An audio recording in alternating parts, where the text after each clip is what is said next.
This is Guardian Radio, your station for up-to-the-minute news, intelligent, interactive, and engaging conversation. 96.9 FM.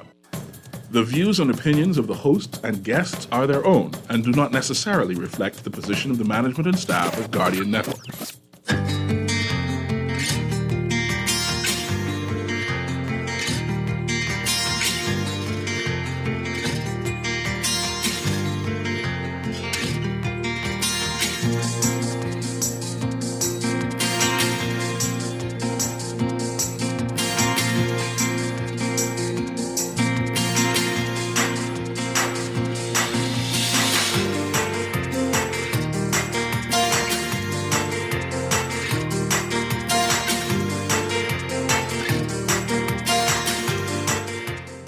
Good morning. Another murder in the capital. Police investigating the 9th homicide for the year so far. A warning on illegal migration and the risk to the nation. And the Prime Minister says Fred Mitchell didn't say what he in fact did say. It's all straight ahead this morning. I'm Dwight Strachan, and this is Morning Blend. Wake up, it's a new day. Wake up, it's a new day. It's the start of a new way. You know that it's there. It's the start of the end of the old way. Wake up, it's a new day. Wake up, it's a new day.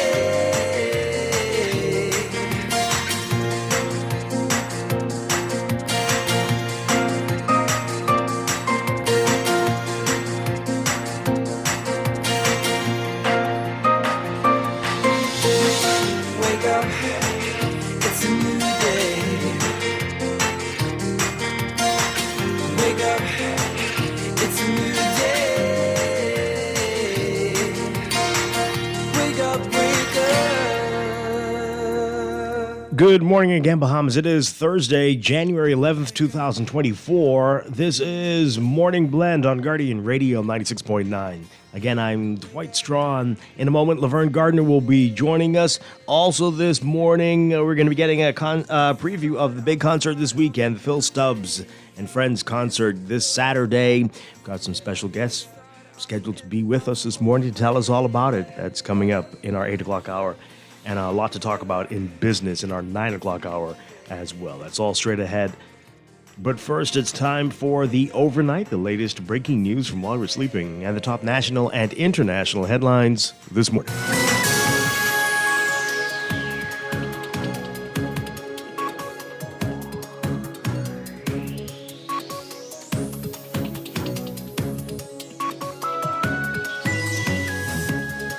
In the overnight, police investigating the country's 9th homicide for the year. Man shot to death in Montel Heights. It happened last night.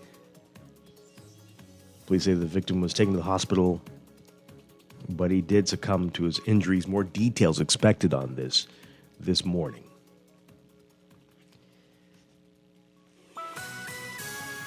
In other news, Reverend T.G. Morrison, who heads Zion Baptist Church, where a special Majority Rule Day service was held on Wednesday, calling on leaders to find the political will to stem the flow of illegal migration, saying the problem needs to be fixed before something cataclysmic happens. Prime Minister Philip Davis, members of the cabinet, the official opposition, former parliamentarians, and senior police officials were among those attending the service at the church on Shirley Street. Morrison said, quote, "For a country can live with economic disparity, a country can survive with racial disparity, but a culture cannot survive with cultural disparity, especially when there are so many glaring examples." He said, "One does not have to be a social scientist to see that our country needs saving right now. Unless we have the will to arrest the problem, something cataclysmic will happen, and all of us will regret it in the years to come." He said, quote, "There's a humane way, yes, to address The problem, there is a need for a labor force, yes, but we are in an age where in a particular school in the Commonwealth of Bahamas, children of illegal immigrants lift up a particular flag and dare Bahamian students to pass that wing because they declare it as their territory. Morrison added that the laws regarding citizenship need urgent and radical review as well. He also lamented the fact that there's still not a nonpartisan national development plan to advance Bahamian interests. The last Christie administration released a draft national development plan called Vision 2016, the FNM, which won the 2017 general election and brought work to a halt on that plan. Last October, during the opening of Parliament, the Davis administration pledged to introduce a national development plan bill. Though PLP Chairman Fred Mitchell told reporters last week that the government opposes the idea of Freedom of Information Act, Prime Minister Philip Davis wrongly claimed yesterday that Mitchell did not say this. Last week, Davis told reporters that the full implementation of FOIA, though a campaign promise, was not a pressing issue on the government's agenda at this time. Mitchell, when asked about the matter a day later, said that the PLP opposes the idea of FOIA. His comments raised concern among many, especially those who have been watching the long-promised full implementation of FOIA stall for years, despite promises from successive governments. Well, the Prime Minister said yesterday that the government has fully embraced the FOIA and will fully implement it when it becomes a priority. He told reporters, quote, Mitchell did not say that we are opposed to the idea. What he said was when the question was first being mooted, there was an issue about it. At the time, we wanted to understand what was being implemented, so he was opposing what was being implemented. Well, the current act, which the government, according to Davis, has embraced, was passed by the Christie administration, of which Davis was Deputy Prime Minister and Mitchell was Foreign Affairs Minister. The bill was passed near the end of the PLP's last term in office.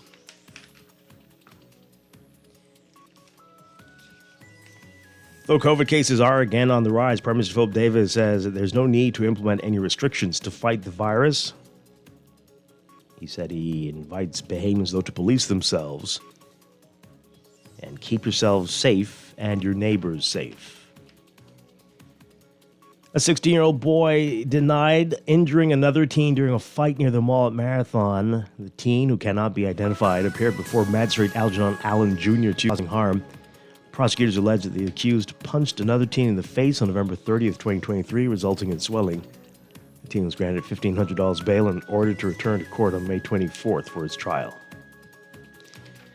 An accountant accused of sexually abusing his 4-year-old son spent the majority rule holiday in prison despite being granted bail. Justice Neil Brathwaite on Tuesday set bail at $15,000 with 1 or 2 sureties worker during the emergency bail hearing to protect the identity of the alleged victim. The hearing was held after Senior Magistrate Shaka Serville remanded the man to prison after he was formally charged with incest. Bail applications are deemed elderly, a juvenile, has a medical condition, or if there's no objection from the prosecution. In this case, the accused is diabetic, and the prosecution did not object to his release.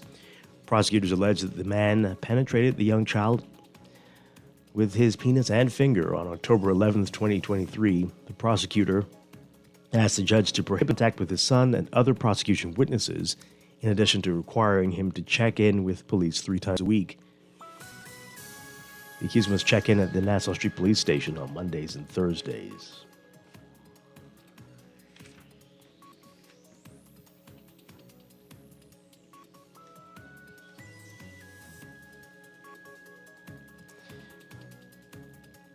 Overseas, schools and stores sat shuttered while many stayed home and soldiers roamed the streets of Ecuador's biggest cities. The day after armed men invaded a television station's live afternoon newscast, and the president told the security forces to the drug gangs terrorizing the country. The group, wielding explosives and guns, flashed across the television of Ecuadorians for 15 minutes on Tuesday as the intruders threatened and assaulted employees of the TC television network station. No one was injured and 13 suspects No one was killed, and 13 suspects were arrested, but the violent broadcast stunned much of the region and elicited a wide-ranging government response. The president, Daniel Noboa, issuing a decree saying his country was in an internal armed conflict and designated 20 drug trafficking gangs as terrorist groups that the military had authorization to neutralize within the bounds of international humanitarian law. He'd already declared a national state of emergency Monday after the leader of one of Ecuador's most powerful drug gangs disappeared from prison. Since Adolfo Macias's apparent escape, Ecuador was kidnapped and at least 125 corrections personnel taken hostage inside prisons. The government says nearly 330 people, including the TC television suspects, had been arrested for alleged acts of terrorism as of Wednesday afternoon, and security forces across the country guarded hospitals, public transit, and newsrooms. The government ordered teachers and students to hold classes remotely until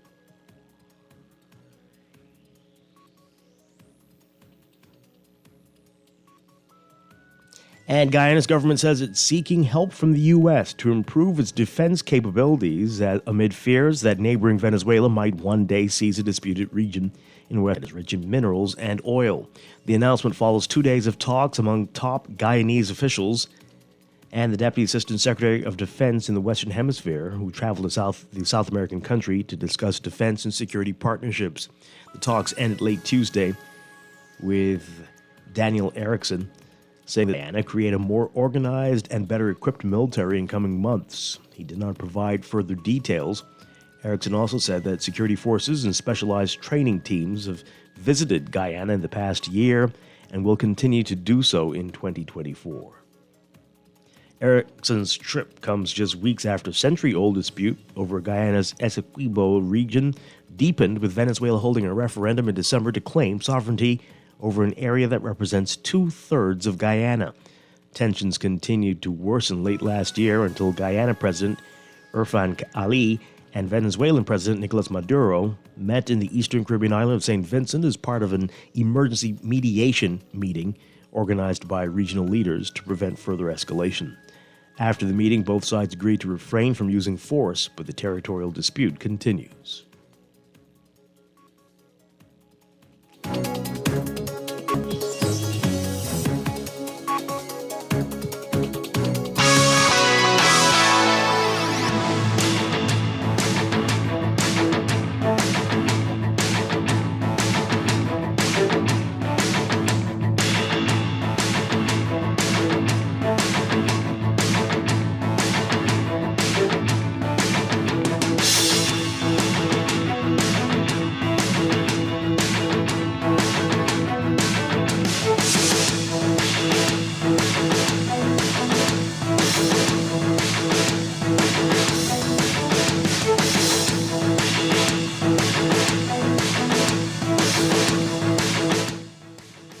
In sports, brought to you by Kalik. For a second time this season, Bahamian Collegiate basketball player Nathaniel Bastian has earned the Lone Star Conference Defensive Player of the Week. This time for the week ending January 8th. He initially got the honor for the week ending December 11th. The graduate student who plays forward for the University of Texas, helping his team secure a 2-0 win-loss record. They took down the Eastern New Mexico Greyhounds on Thursday and then defeated the Western New Mexico Mustangs on Saturday. Bastian averaging 16 points, 10 rebounds, and 3 blocks per game over those 2 games. The 3 Bahamians who are currently playing volleyball professionally in Europe, and they've been putting in the work, keeping their respective teams in playoff contention. Shannari Hepburn is in Estonia playing for Barosvoru VK. Eugene Stewart is in Portugal with Vitoria Sport Club. And Donovan Wilmot plays for Middelfart VK in Denmark. Hepburn and Barosvoru are in 4th place in the Baltic Benz Volleyball League with a 7-6 win-loss record. They've won 24 sets on the season and have lost 26. You'll find out how the other teams are doing in today's Guardian Sports section.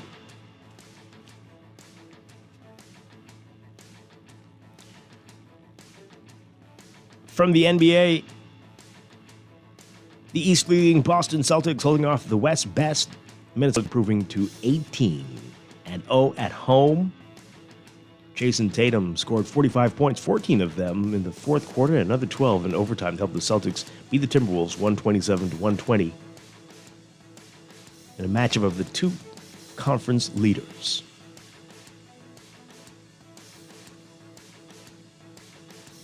And Victor Wembanyama looking like the biggest playmaker in the world, setting up teammates with slick passes on the break and in the post. The 7'3" French rookie phenom had 16 points, 12 rebounds, and 10 assists for his first triple-double in the NBA, leading the San Antonio Spurs to a 130-108 victory over the Detroit Pistons.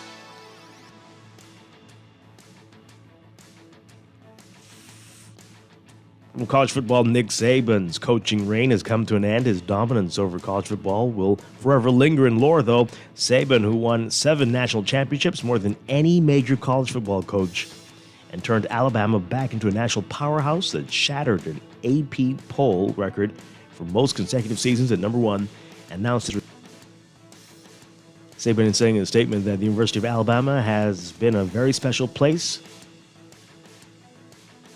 The 72-year-old restored a Crimson Tide program once ruled by Paul Bear Bryant to the top of college football after taking over in 2007. As he stacked his wins, Saban's celebrity status reached royalty levels in the state of Alabama, reaching sports overlord status. He won 6 of his titles during his 17 seasons at Alabama and won his first with LSU in 2003. That's sports, and that's the overnight. Time for your first look at weather. Sports brought to you by Click. Click inviting you to the Nassau Cruise Port to see Phil Stubbs live at the Amphitheater this Saturday, January 13th. Join Phil Stubbs, Nishi LS, and Irish Store the Spank Band for an amazing night of pure Bahamian music, sponsored by Click and Ron Ricardo. General admission $50, VIP $75. SkyPods also available. Get your tickets at bahamaseTickets.com. That's Phil Stubbs and Friends live Saturday, January 13th. Don't miss it.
In your first look at weather for today, we've got a cold front that remains stationary across the northwest Bahamas. It doesn't feel like it, though. Draped over the central and southeastern islands, beachgoers along Atlantic exposed coastline should be alert as there's a risk of rip currents. For today, for the northwest Bahamas, expect cloudy and mild conditions with widely scattered showers near the front through tonight, fair and cool elsewhere.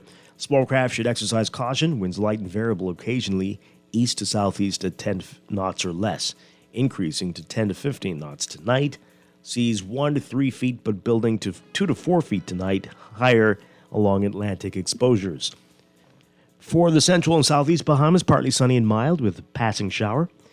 Becoming fair and mild tonight. Small craft should exercise caution. Winds east to southeast at 10 to 15 knots. Seas 2 to 4 feet, building up to 5 feet along Atlantic exposures. Temperature-wise, right now, we are at about 73 degrees, mostly cloudy skies. Look for highs getting up to 82 Fahrenheit, 28 Celsius. First time we've been officially in the 80s in a while.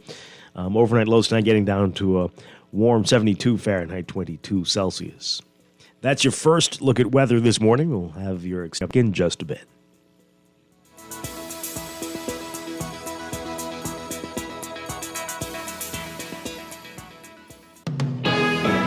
You are listening to Morning Blend. When we come back, we're discussing the day's top stories right here on your home for fresh news and smart talk all day. Guardian Radio 96.9.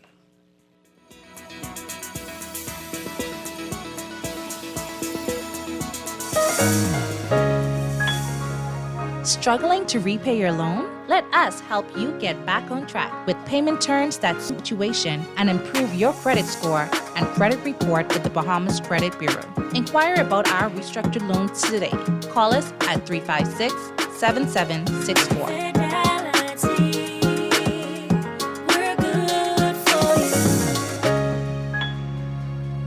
Nassau Cruise Port presents Phyllice live at the all-new Nassau Cruise Port Amphitheater, January 13th. Gates open at 7 p.m., showtime 9 p.m. Book your tickets now at BahamasEtickets.com. General admission $50, 75 VIP. Prepare to be blown away as we kick things off with one of the Bahamas' beloved artists. You're raking and scraping with Ira Storr, Nishi LS, and Bill Stubbs live. Sponsored by Kalik and Ron Ricardo. Nassau Cruise Port, the place to be. Ready to save? You can put $100 into the CFAL Savings Express Plan and make sure your money keeps growing. Earn interest on your savings while you're sleeping, eating, or standing in line at the bank. Ready to invest? Start by putting $1,000 into our mutual funds and earn interest there too. Because at CFAL, your interest is ours.com to start now. CFAL, growing wealth for future generations of Bahamians. This is Guardian Radio 96.9 FM. Fresh news, smart talk, all day. Wake up, it's a new day. Wake up, it's a new day. It's the start of a new way. You know that it's the start of the end of the old way. Wake up, it's a new day. Wake up, it's a new day.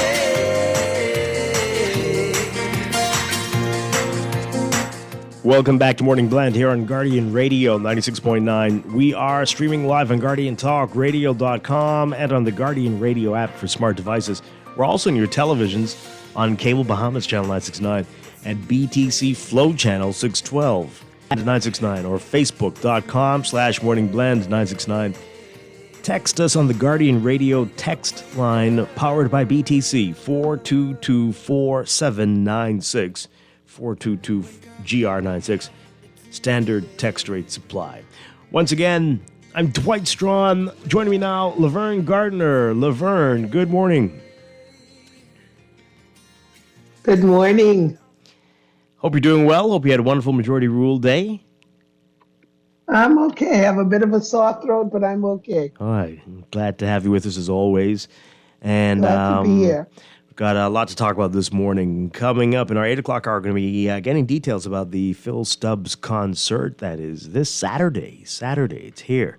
And to let you know what you need to do if you still haven't gotten your tickets yet and need to get some, get all the details this morning. And we are hoping to have a special guest with us this morning for that discussion. Then later in business, as we said, a lot to talk about in business this morning. And some of what we're going to be talking about in a few minutes will spill into business as well. So that's all straight up what else is in the news.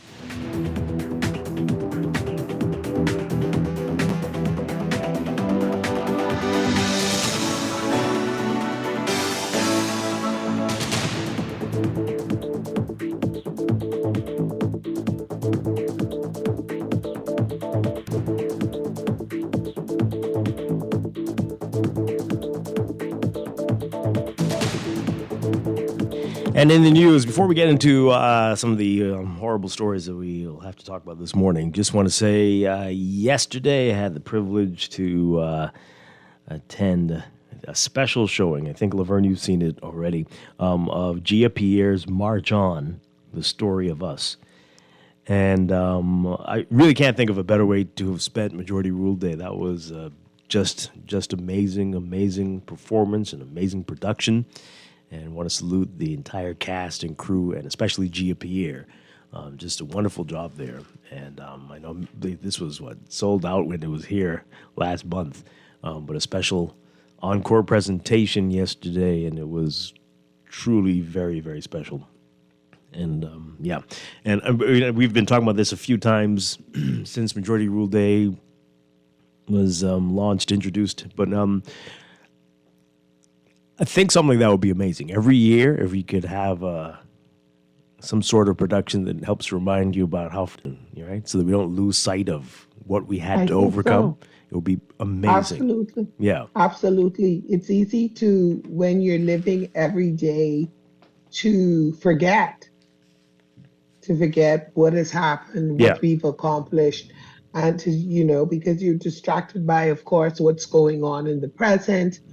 But like you said, that play was just a wonderful reminder of how far we've come, what we've endured, and why we should celebrate Yeah, absolutely. what has all has happened in this country, and it was done beautifully by Gia Pierre. Yeah. And so, yeah, if you did not watch it, if you didn't get the opportunity to watch it, you definitely missed something truly wonderful, spectacular, and truly Bahamian. Yeah.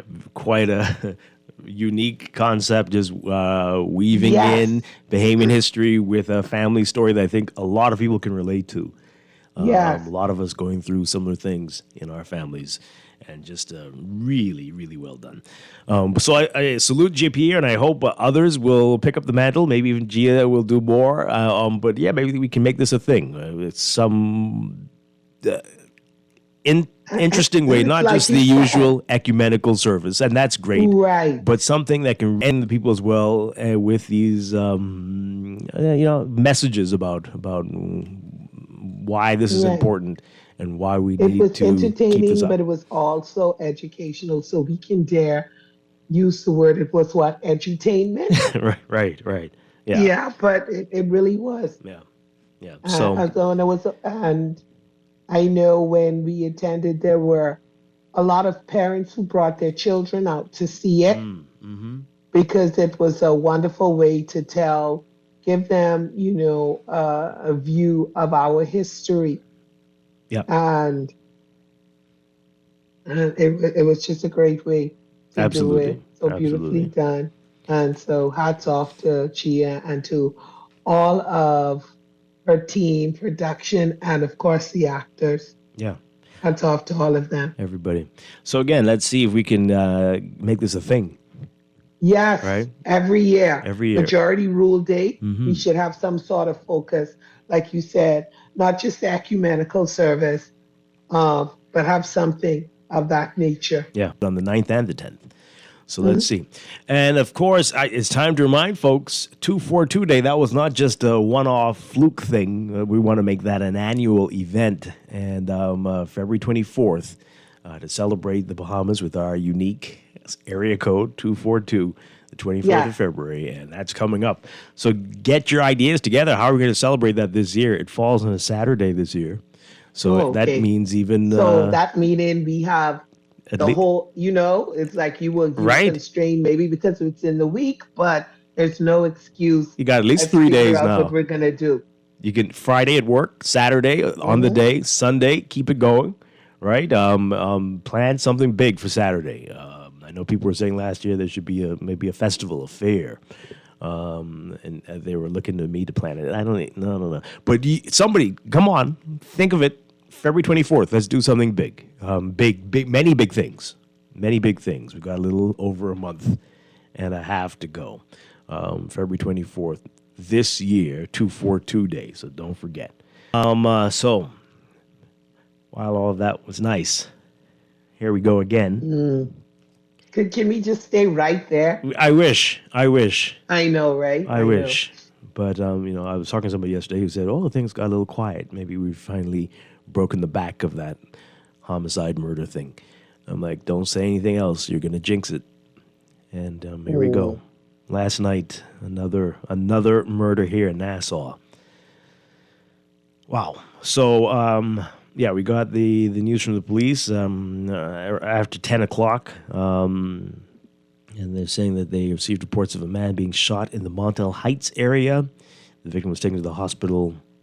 But we learned that he did succumb to his injuries. And that makes it murder number 9 already in Nassau, in the Bahamas, for 2024.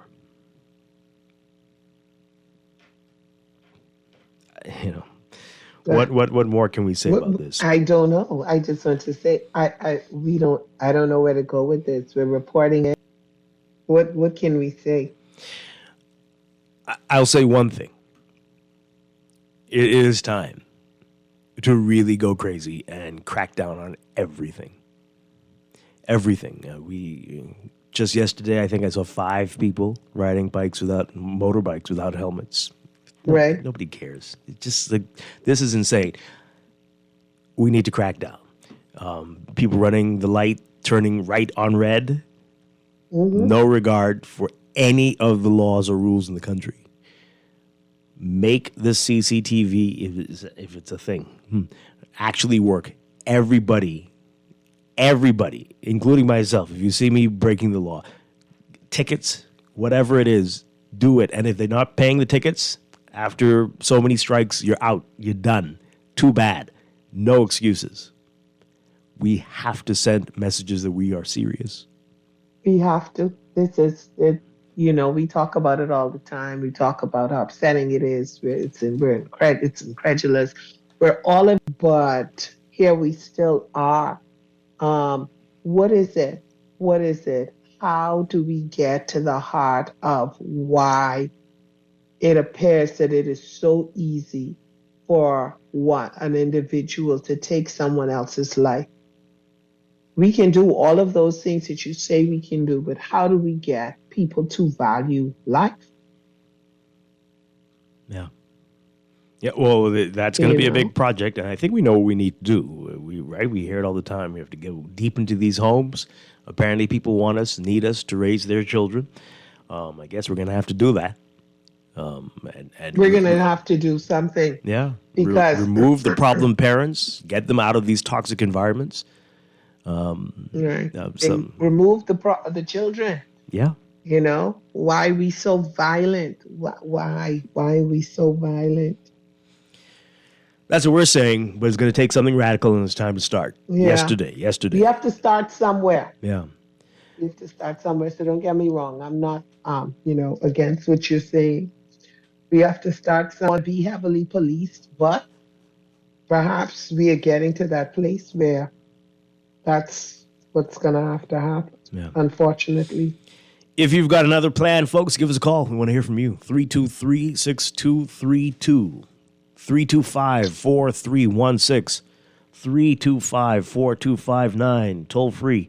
242-300-5720. Tweet us, Facebook us, text us, 422-4796. If you know of something else, let us know. But I'm saying do it. Crack down on everything. Littering, you need to. And littering. There should be, Dwight. I was almost going to say chop the hands off, but that's, that's a bit much. Maybe a bit. But littering, I think we need to start imposing like crazy fines for littering, because people are just so casual about tossing things out of their cars. Just, it's just crazy. a whole, and just keep it moving. That's little. I think the sofas, the couches, the whole refrigerators, and right, the cars, cars. You just leave it right there. Leave it right there. So over here, if there's an area that has a cul-de-sac that's not very developed. Oh yeah. Boy. Oh, at least they have that decency. Over here, it doesn't matter. Right next to the fridge, the stove, the this, the that. Any open space. Somebody has an invisible sign that some of us can't see that says "dump here." So, okay. So we said earlier that we'd get further details on the homicide this morning. Here we go. We're getting this from the police. Boy. Police are actively investigating a shooting incident that has claimed the life of a 28-year-old man. The incident reportedly occurred shortly before 9 p.m. on Wednesday, the 10th of January, at Bell Close, Montel Heights. According to reports, the victim, along with a female friend, were leaving the relatives of the female when the victim's vehicle experienced, which resulted in them waiting inside the vehicle. Oh, boy. It was reported that as they waited, a man dressed in dark clothing and a ski mask approached the vehicle, opened the driver's side door, and shot the victim multiple times before fleeing the area on foot. The victim was taken to the hospital by emergency medical services, where he succumbed to his injuries a short time later. Now, during the incident, the woman, she was unharmed but sought refuge in the home of a relative. Police are asking for anyone with information to give them a call. Wow, that is terrible. But that's not all that happened. Police are also investigating a double shooting incident. 2 adult females, ages 23 and 24, are in the hospital now following a shooting that occurred around 1:30 this morning. 1:30 a.m. this morning on Rosedale Street off Wolf Road. Preliminary reports indicate that the women were inside a vehicle when a man known to them fired multiple gunshots into the vehicle, which resulted in both women being shot. They're 23 and 24. Wow. The women were able to drive themselves to the Wolf Road police station, where emergency medical technicians collected them and subsequently took them to the hospital, where they're both said to be in stable conditions. Police are investigating actively in search of the suspect. Wow. Oh, I mean, I think, okay, well, you could say who it is and say he's wanted, right? No, we don't do that? Okay. But wow. And everybody's got a gun. It's just like more guns than candy or flags. I mean, how do not manufacture guns? Everybody seems to have a gun. Well, okay. I hear people say that one a lot. Well, we don't manufacture cars either. We got a million of them. But for a place where guns are illegal, unless you have special permits, now that's the thing. Well, again, helmets. You're required to wear helmets, and I haven't seen a helmet in years. Not on a person, but okay. This is who we are. Wow. Let's hear what this caller has to say. Good morning, caller. You're on the air.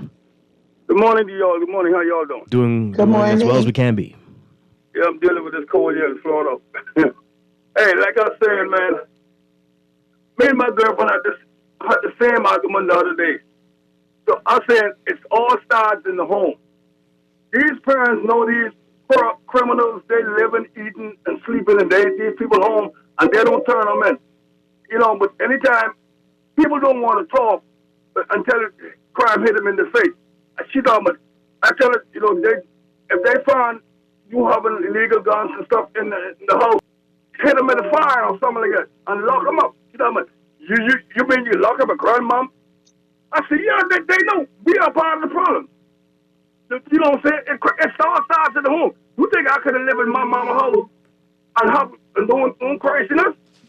My mama always tell me, if you go to jail for fighting, I'll come and get it. But you go robbing and stealing, you're on your own. It all starts at the home. These parents nowadays are soft. They know these kids here working, bringing home all this money and new clothes and stuff. It all starts at the home. That's the bottom line. Mm-hmm. I'll hang up with this. Yeah, thank you very much. Appreciate it. Absolutely. Well, yeah. And we know it's tough. We know it's tough, especially for the grandmothers, the grandfathers, maybe more the grandmothers. And sometimes that's the only people who are there with you. Right. But if you can't get through to them, as difficult as it may be, you have to make some incredibly hard decisions. Yeah. And we don't underscore how the difficulty of doing that, but we can't continue this way. We cannot continue this way. Wow. Let's get to your text messages. You can text us 422-4796. Continue to call in 323-6232, 3316-325-4259. Toll free 242-300-5720. This person says here, good morning. I personally have no problem with us being heavily policed. Do you know why? Because I am a law-abiding citizen, and having the police around me does not trouble me at all. Okay, all right. This person says, I'm of the opinion that we've lost sight of the fact that the Bahamas is made up of more than one island. The problem is largely here in New Providence. We have a large city problem within a small one. Within a small what? I also believe we are broad brushing everyone and not attributing the majority of crime to gang activities. Perhaps if we could dissect the problem, we could know how to address it rightly. All right, it makes everyone feel really nice to say that, but the Bahamas is in a unique class of countries. I don't think there are many places where the majority of the population lives in one city. Right. So it's the Bahamas. It's a few little people. No offense, Laverne, on some of the other islands, but it's offense taken. It's what? I think we are. Is it? The last thing I looked at said we were at nearly 300,000 in Nassau. And the country is barely 400,000. So seriously? Yeah, it's the Bahamas.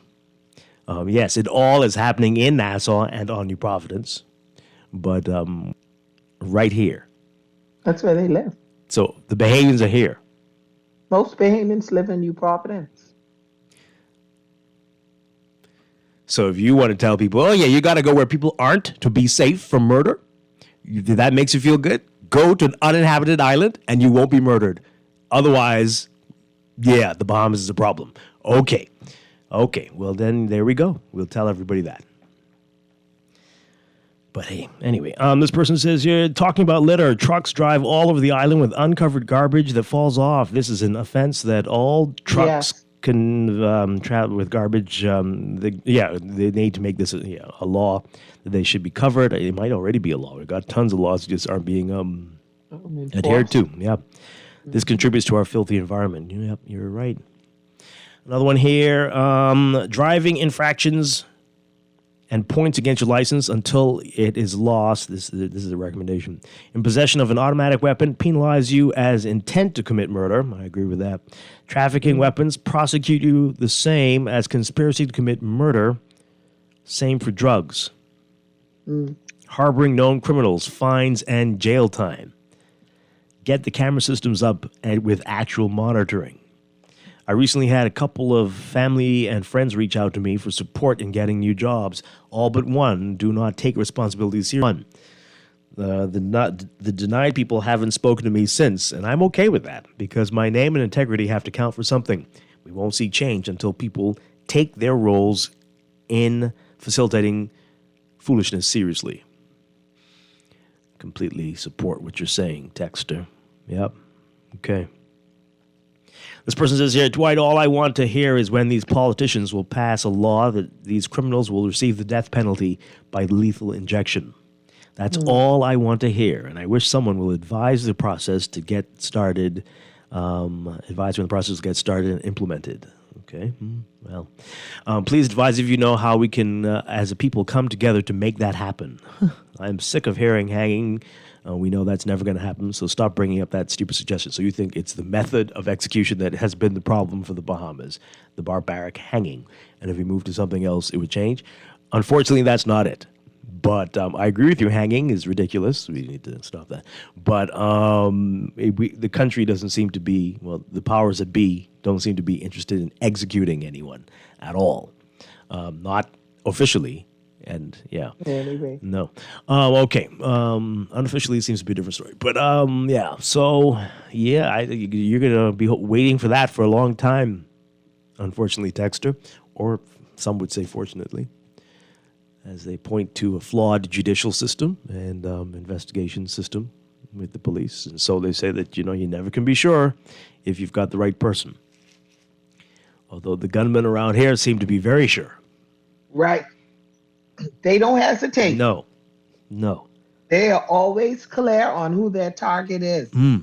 They're never confused or unsure. Is this the person I should be shooting? Is it? And I don't know. And they seem to be right. Was wanted, was on bail for 15 murders or something. Yeah. And I'm like, okay, well, somebody knows more than some other people should know. But hey. Okay, let's take this call. Good morning, you're on the air. Are you there? No. Okay, call us back. 323-6232. 325-4316. 325-4259.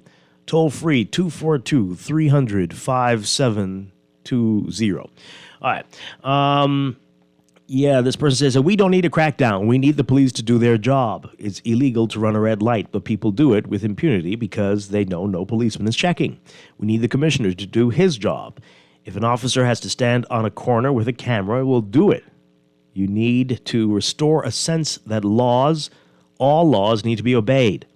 This doesn't call for any draconian tactic. Stopping at a red light is not draconian. Parliamentarians need to restore a sense that government contracts are given out in a lawful, orderly fashion. Not because this is how it works, everybody knows. That's lawless. School children need to be brought to stop this jaywalking nonsense. The adults too. Please. My God. Everybody. It's lawless. They do it to say I bad and no one can stop me. Oh, yeah? Stop them. All of those things lead to training society to obey the law. Okay.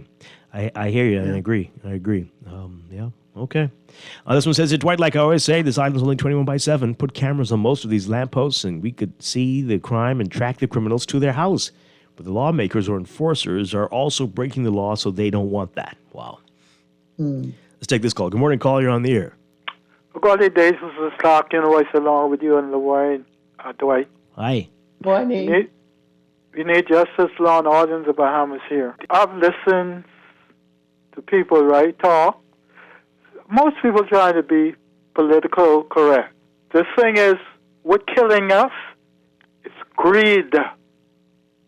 Okay? Everybody wants somebody. The majority of people want somebody's things. And they will do anything to get it. That's our problem. Greed. And it's up and down.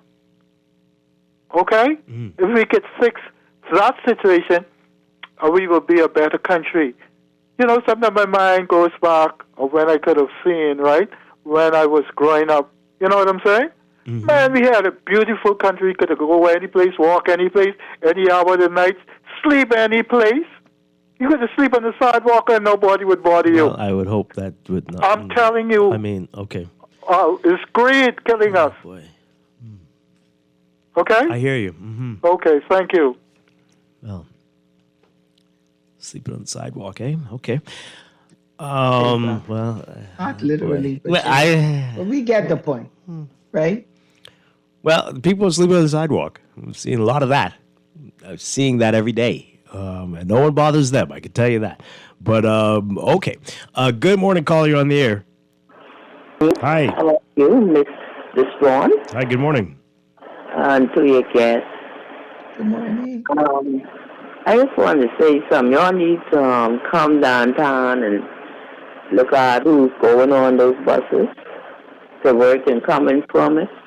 It looks like rush hour in New York City. Okay? It's not only Bahamians who doing crime. You can tell. When those people come here, they change their names to Bahamian names. Okay?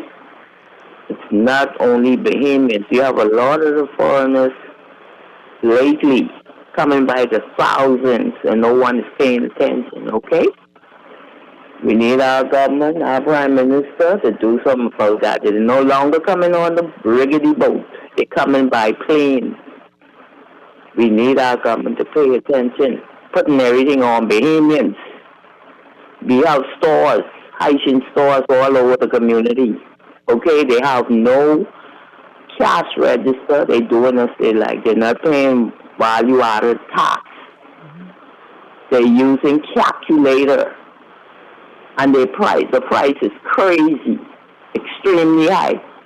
So they need to pay attention to the foreigners, the Haitians, okay? It's not only Bahamians. They're leaving that out. The price is high, and they're not paying that? Cash register, they don't give receipts, and they're operating in this country, and no one seems to give a huck. What's going on? It's out of hand. Okay. Well, who's buying from them? I live in an area where we have tons of them. And they give a price, and that's it. Why are you going to their stores? I only went there to see what's happening, okay? Okay. If you want to know something, you go and see. Okay. And I had an experience I'll never go back, and I will not support that. Because it's wrong. You don't have a cash register, you don't give receipts, but you pricing things like the way you want it to, and no one is checking up on that. Did you report them to anybody? It's reporting it. People, they say yes, they'll do this, they'll do that, but nothing happens in this country no more. It looks like nobody cares. And they laying everything on Bahamians. You have tons of them coming here. And Prime Minister say they eat people. Okay. They're coming here and having passport and all that crap. See, we need to go to the top and stop playing with this thing. It's getting out of hand. Okay. Okay? All right, thank you very much. Well, the Foreign Affairs Minister says we need more people. We need more of them because we don't have enough workers here. We'll get to the migration issue in a bit. But okay. All right. Let's take this call. Good morning. Welcome. Good morning, Dwight, and good morning, Laverne. Happy New Year. Good morning. All the best to you and your family. Same to you. Yes, what the lady spoke on just now. If we don't patronize or operate illegally, why are they thriving? That's the first point I want to make on that. It's one thing to call and complain, but if you patronize these people, you're flourishing, you're growing their business, illegal business. Okay? We have to take responsibility for our rules that we play in the issues that are going on in this country. When it comes to capital punishment, we hear the outcry for that every time this murder starts to get out of hand, right? The thing is, it's obvious these persons, these murderers, don't care about dying. Whether they have to sit in a cell and wait to go to the gallows or whatever, or not, they go out with their full intent to kill somebody or be killed. You understand? And then the last thing I want to make, I've seen someone call me yesterday, told me be careful on the streets because right now it's the police aren't playing. They are not playing. They're coming out with their guns drawn. They're pulling over. They're stopping cars. They're doing what needs to be done in order to try and take this thing, a hold of this whole situation. So, persons just be aware on the streets driving around during this time because this is a war going on, and I don't blame the police. Do what you have to do to get these gangsters, the criminals, persons who are not obeying the laws off these streets. And yesterday on Tony Williams Highway, the truck, there was like all of these little small little boxes, empty boxes. I think he was headed to the dump or whatever. I don't know, but there was no covering, and it had the street was just littered with the boxes as usual. You have to drive around them and what have you, and know the job. So these are the things that we need to look into. But you all continue to stay safe, okay? Thank you so much. Appreciate it. Wow. Oh, boy. Okay. As we get ready to go to a break, we'll read some more of your text messages here. This person says, was anyone charged yet for harboring that fugitive in Nassau Village where the 16-year-old was killed? As far as we know, not yet. Not yet. Remember, the commissioner said that they didn't want to arrest the mothers yet because she was grieving. You remember?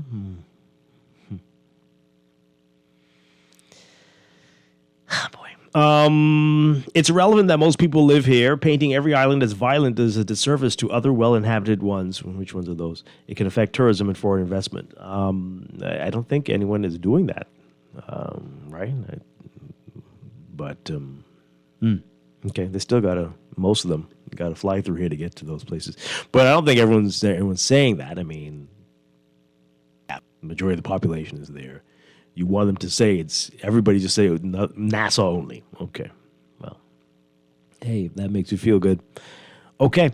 If you want a brand new world, you got to have a brand new people. The problem starts at the top. In other words, the parliament. Let's start looking at our options. Someone says here, I'm tired of seeing Philip Brave Davis is the competent authority. This man said he's surprised about crime. Of course you're surprised. You're out of the country for, I'm editing on this, most of the year. I don't think that's what he said, but I think he was surprised we're all surprised. Are you not, Laverne? Surprised that we are at 9 already on the 11th day of the year? That is surprising. That is surprising, even though we know we got a major problem here. Off to that start is a shock and surprising. So, yeah. How many times are we going to hear the same thing? Blame the parents, blame the community. For the last time, the government's number one job is the safety and protection of the people. I can't go into my neighbor's house. We think they have a gun or dealing drugs. The police can. Yes, we all need to do our part, but the government must take the lead. The government, okay, well, Texter, come on now.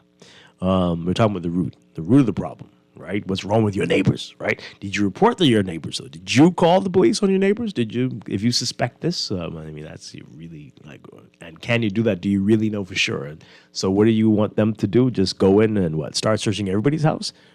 But yeah, the point is people are saying parents in the community because people are doing this and know that people are doing it and don't care.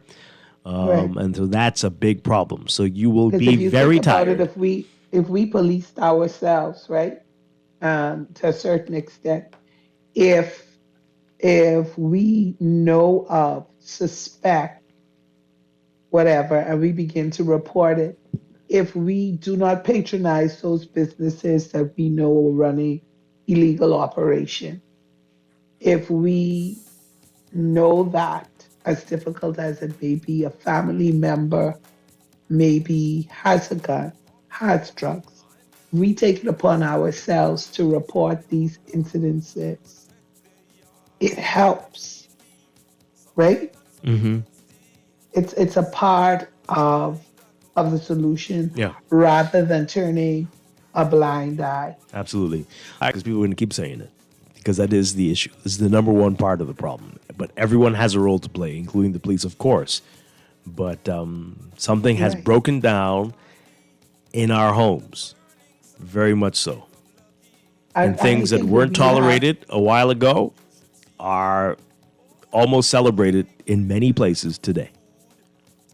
And we have evidence where communities have come together, even if it's not here. We see that, we see globally where people have come together and said, we want better for this area. We want better. We're tired of what's happening. And they have began to work together, and the change is taking place. Change is happening. And so it is going to take all of us. You may be tired of hearing it, but it absolutely is going to take all of us, including the police. Yeah. The police isn't all-knowing, right? So you say the police should go in to the home and get the drugs, get the guns. Well, somebody should pick up the phone in that home and say, guns or drugs. Yeah. We got to take a break. The police. Caller, we'll get to you in a bit. We'll be back. This is Morning Blend on Guardian Radio 96.9.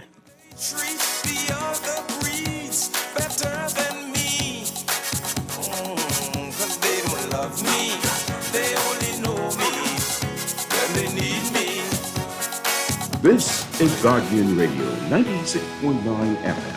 Fresh news, smart talk, all day. This is AP News. I'm Rita Foley. Donald Trump will be in court today for closing arguments in his civil fraud trial. The AP's Julie Walker is in New York. Donald Trump will not make his own closing arguments in his New York civil fraud trial Thursday after the judge wanted to take part in the closing arguments along with his lawyers, but they objected to the judge's insistence that the former president stick to relevant matters. Trump, his two eldest sons, and business are being sued by New York Attorney General Letitia James, a Democrat. She claims Trump's net worth was inflated by billions to secure loans and get insurance. The leading presidential Republican candidate calls the lawsuit politically motivated. In a pretrial ruling, the judge found Trump committed fraud. He's now deciding how much damages will be and whether Trump can do business in New York. All deny wrongdoing. Julie Walker, New York. Former President Trump was at a Fox News Channel town hall event last night in Iowa, where they asked him who his running mate will be if he wins the Republican presidential nomination, as expected. Well, I can't tell you that, really. I mean, I know who it's going to be. Give us a hint. We'll do another show sometime. Meanwhile, Republican presidential hopefuls Nikki Haley and Ron DeSantis were on a debate stage going after each other, calling each other liars and slamming each other's character. President Biden's son Hunter is expected to plead not guilty today to federal tax charges. He'll hear the charges against him in federal court in Los Angeles. More layoffs. Google has laid off hundreds of employees. They work on hardware, voice assistants, and engineering teams. The union calls the layoffs needless. The UN's top court is hearing arguments now on whether Israel's war with Hamas amounts to genocide against Palestinians. Israel strongly denies the claim. This is AP News. Now to how poor children will be able to get food. Impoverished children will get food benefits from the government this summer. About 21 million children are likely to receive money for food this summer through a newly permanent federal program called the Summer Electronic Benefits Transfer, known as children who are eligible for free or reduced price lunches, meaning that they're at or under 185% of the federal poverty line, will be eligible for summer EBT and receive $40 per month per child during the summer. The program will cover about 70% of the eligible population in its first year. I'm Tiffany Wong. 20 million Americans have signed up for health insurance for 2024 through the Affordable Care Act, a record number of enrollments, says the government. The open enrollment period closes on January 16th. I'm Rita Foley, AP News.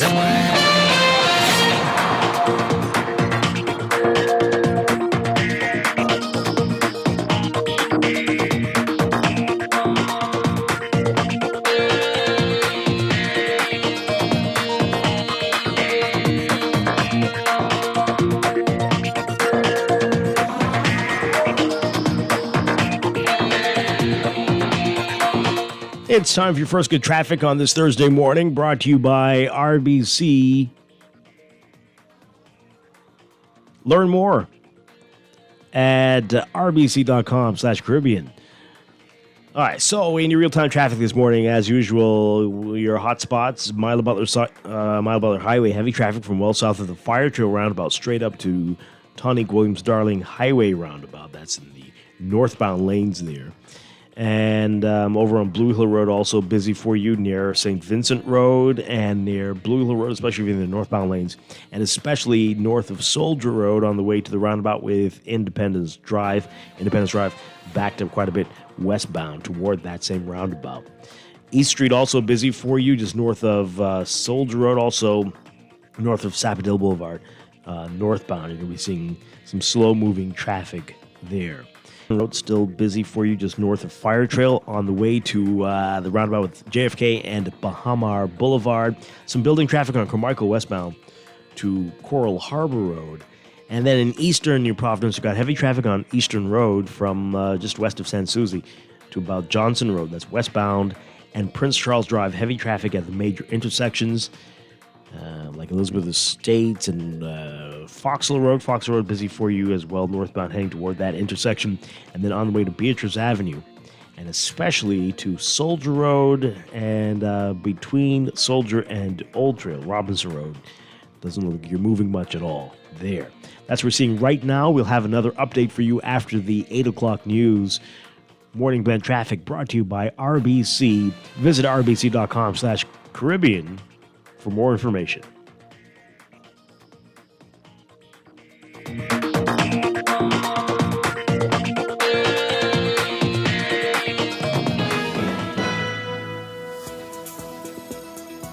$7:45, time for another check of your weather, brought to you by Easy Car Sales. We've got a cold front stationary across the northwest Bahamas today, while a ridge of high pressure is draped over the central and southeastern islands. Beachgoers along Atlantic exposed coastlines should be alert due to the slight risk of rip currents. For the Northwest Bahamas today, forecast calls for cloudy and mild conditions with widely scattered showers near the front through tonight, fair and cool elsewhere. Small craft should exercise caution. For the central and southeast Bahamas, partly sunny and mild with the passing shower, becoming fair and mild tonight. Small craft should exercise caution. Highs getting to around 82 Fahrenheit, 28 Celsius. Overnight lows tonight getting down to about 72 Fahrenheit, 22 Celsius. In your extended outlook, that cold front is going to lift north as a warm by tomorrow, while high pressure will remain the dominant weather feature across the central and southeastern islands. Another cold front, though, will enter the extreme northwest Bahamas and drift southeastwards by Saturday. So ahead of that for Friday, tomorrow, partly cloudy to cloudy and breezy with isolated showers in the northwest, in the northwestern islands, and partly sunny and breezy in the central and southeastern part of the country. Saturday, partly cloudy to cloudy and breezy with scattered showers in the extreme northwest Bahamas ahead and along that front that moves in, and variably cloudy and breezy with isolated showers elsewhere. That's your morning blend weather check brought to you by Easy Car Sales. Tired of the same old gasoline routine? We'll step into the future today and test drive an electric vehicle from Easy Car Sales. You'll love the electrifying change and you will be blown away. Visit easy242.com and dump the pump.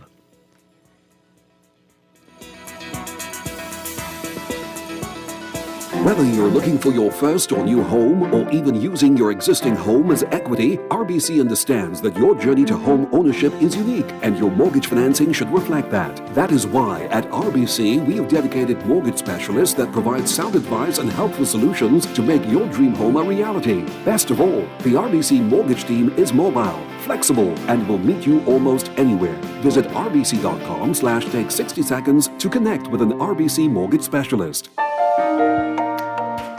The National Insurance Board encourages all employers and self-employed persons to stay ahead of the 2024 rush by scheduling a meeting with your inspector today. A one-on-one appointment with your inspector ensures that your account is up to date and compliant, making it a hassle-free process when applying for your tax compliance certificates and business license.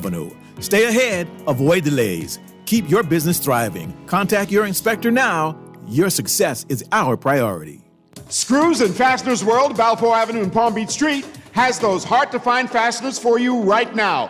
You can find stainless steel regular hex, carriage bolts, galvanized bolts, threaded rods, nails, self-tap screws, sex bolts, anchor bolts, turnbuckles, masonry tools, hand tools, and weed whacker strings. Check out the rope selection and car body fasteners, too. Special orders are welcome. It's your #1 fastener store. Screws and Fasteners World, Balfour Avenue and Palm Beach Streets. Call 326-1976. Wherever you're headed, the Custom Computers Know-How team is standing by to help guide you in the East and the West. We now have 2 convenient locations on Patton Street in Palmdale and our newest store in the Caves Village Shopping Plaza through the Blake Road entrance. Discover the latest products by top international brands and the knowledge you need to unleash tomorrow's technology today. Drop by Custom Computers out east or out west. We're open Saturdays from 10 till 4. What would you do with extra cash? Plan a trip. Overhaul my wardrobe.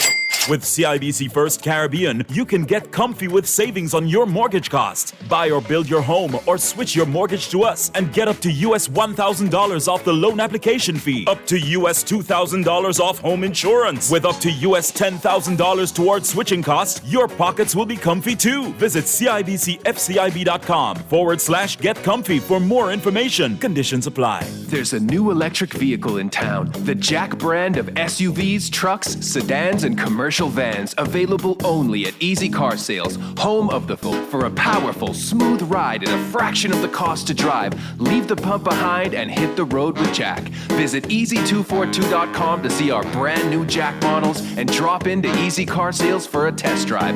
It'll have you singing, hit the road with Jack, and don't you pump gas no more. Champ, baby girl, cable guy is here. Since the very beginning, you have been with us. This is Paul Wave, and this is called the internet. Okay. All right, so you can For type. over 2 decades, we've been with you every step of the way.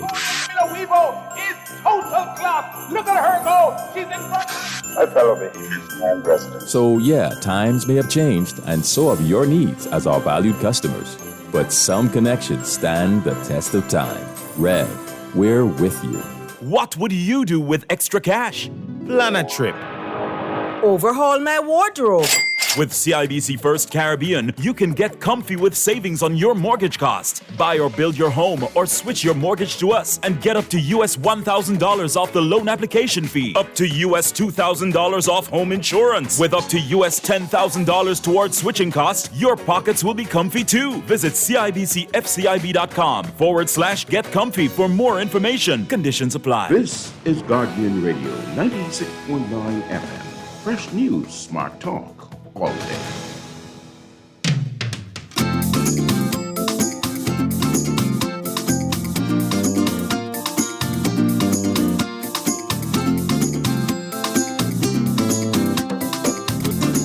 A pretty lady down the street one day, here's what she had to see.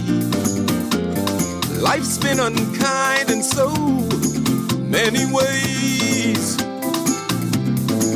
I'll be evicted with 5 children, yes, hardly a cent to pay the rent, hung down head. Here's what she said. Oh, how I wish I could fly. I'd fly away so high, up with the birdies, way up in the sky. Things kinda getting to me. I'm sure many of you could relate. She said Monday stress, Tuesday stress, oh Wednesday stress. Welcome back to Morning Blend here on Guardian Radio 96.9. Dwight Strong along with Laverne Gardner. I've got a caller who's been holding on for quite a bit. Let's go to the caller. Good morning, you're on the air. Are you there? Good morning. Yes, good morning, Dwight. Hello? Hi, yes. Hello? Hi, we can hear you. Yes, and good morning, Laverne. Yes. All right, Dwight. I just wanted to say, right, based on the conversation you were having the day, right, this morning. You still there? Yeah, we're still here. We can hear you. Yeah, I still believe we continue to see a society with putting too much emphasis on the citizens trying to govern a country, right? Because while everybody has a role to play, and I agree with that 1,000%, right? But leaders means exactly what it says, leaders, right? So the leaders shouldn't be following the citizens. I mean, I don't know if that's how it's supposed to work. But if you are leaders, right, you're supposed to be putting things in place for people to follow. That's what it means to be a leader. But it depends. It seems like our leaders looking for somebody to follow, right? Because we have a host of assembly, and possibly from 1945 or there beyond, we laws. I mean, some was happening like the seatbelt law, but when it comes to laws that makes a society a better place, we ain't interested in that. Right? We're interested in making bills that will benefit some foreign entity or companies. But we ain't going to the House of Assembly to ensure that we can put laws in place that, like, even if my Grammy broke this law, right, we can make sure this happens, right? And that is the enforcement of our law is intentional. Oh, so I mean, aren't those laws already there, and enforcement is the real issue? Isn't that the case, though? But right, those laws apparently they are so antiquated. It didn't even wait enforcing them. That's just my opinion, because because what I think we need to fresh up these laws, and then make them more known to the Bahamian people. You remember when they had all those bulletin boards with murders all over the place? How would we put some of the laws around for some people that who possibly might not even be aware? And we need to stop assuming that everybody knows everything, right, in this country. We have a leadership problem in this country, and our leaders, they always looking for the followers to lead them. And I don't think that's fair. I don't think that's right. Everybody has a role to play. But look here, we need to go to the House Assembly and put laws in place. The RCC campus, they only a hoax. And just like some caller said this morning, or texter said, they don't really want those CC campus because everybody can be affected by it. And they're not interested in everybody being affected. Over the hill of being affected, man. So let's get this right, bud. Okay, wow. Thanks a lot. Appreciate it. Let's take one more call and we want to get to your messages here. Good morning. You're on the air. Good morning, Dwight. How are you? Doing well. And to your guests and to the Bahamas. Dwight, since Dr. Monroe passed, who is the moral compass for the country now? I mean, in your humble opinion, who do you feel is doing the job of keeping the country morally in standard? Okay, I don't think we ever only had one. And I'm sure there are many people, and I'm sure you'd be surprised who in people's households, people who are not famous, who are. But yeah, I don't know if I can agree with that there was only one. I mean, publicly, I mean, I know that we have a lot of praying people in this nation who praise, who, daily, who are not out on the front line, and, people who goes on the beaches and stuff and pray and all like that. But, I mean, having a public moral compass like as Dr. Monroe was, I don't see one, And then most of the pastors, when you hear of them today, you hear of them in compromised positions and who doing this and who doing that and all that. It's just crazy. And for me, in my humble opinion, it seemed like when the year started, it started with, it seemed like somebody has made a pact with the devil because, and when you make a pact with the devil, you have to pay a price with that. All right? And it's like somebody did something in this country at the end of the year that, that we pay. And like I said, this is my humble opinion, that we had to pay for in the beginning of the year to have this many debts and to have it so blatant and so, carelessly. It just seemed that something is off, and we need more public moral compass who is really speaking out about the evil in this country, about pursuing businesses and ministries, and all the ministries appears to be now businesses. Okay. I'm sure a lot of people are going to disagree with your premise, and plenty horrible things were going on even while what you're claiming was a moral compass was around. So I don't know if that's the right thing to. I will respectfully disagree with you on that one, but we all. I don't even know what to say. Okay. Boy. You're always looking for a hero, and that's going to be the problem, right? Because everybody's flawed. But if you keep looking for the one person to save you, we're going to be here for a long time. I don't understand. Anyway, we'll be back after the news. A lot more to talk about on this Thursday morning. It doesn't feel like a Thursday, but anyway, it is. We'll be back. This is Morning Blend on Guardian Radio 96.9. Here's what she had to see. Life's been unkind in so many ways. I'll be evicted with 5 children, yes, hardly a cent to pay the rent on down head. Here's what This she is said. Guardian Radio 96.9 FM, Nassau, Bahamas.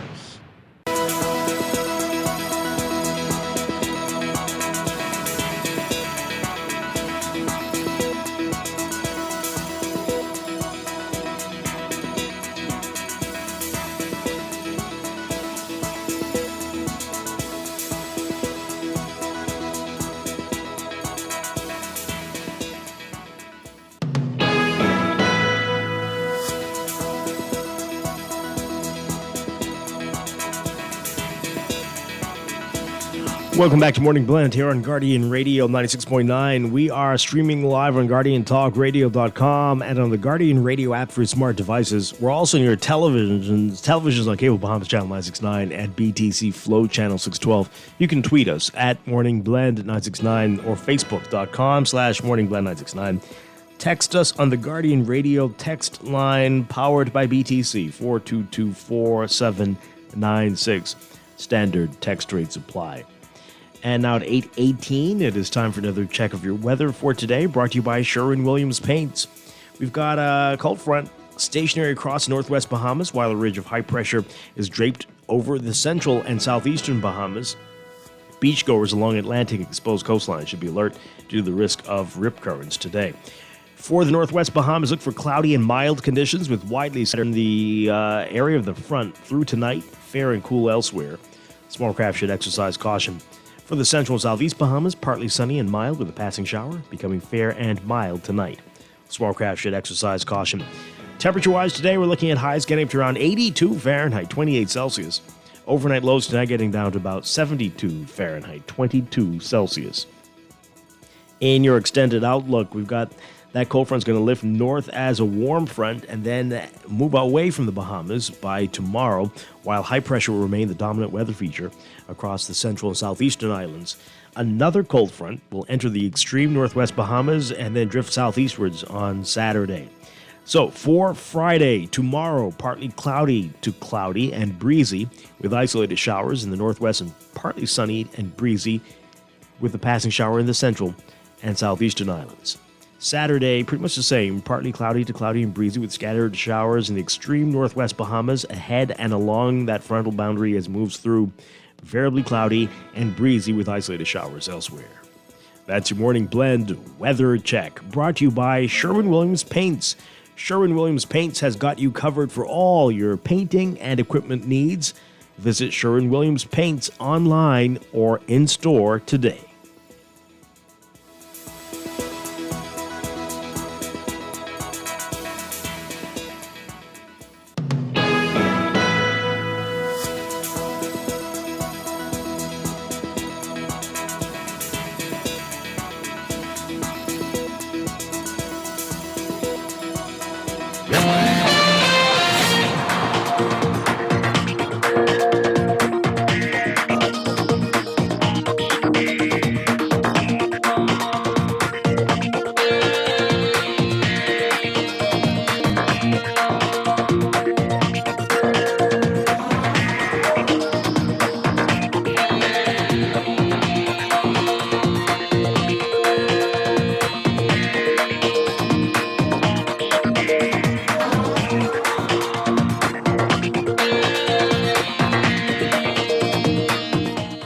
And at 8:20, time for another check of your traffic for this morning, brought to you by RBC. Visit rbc.com/Caribbean for more information.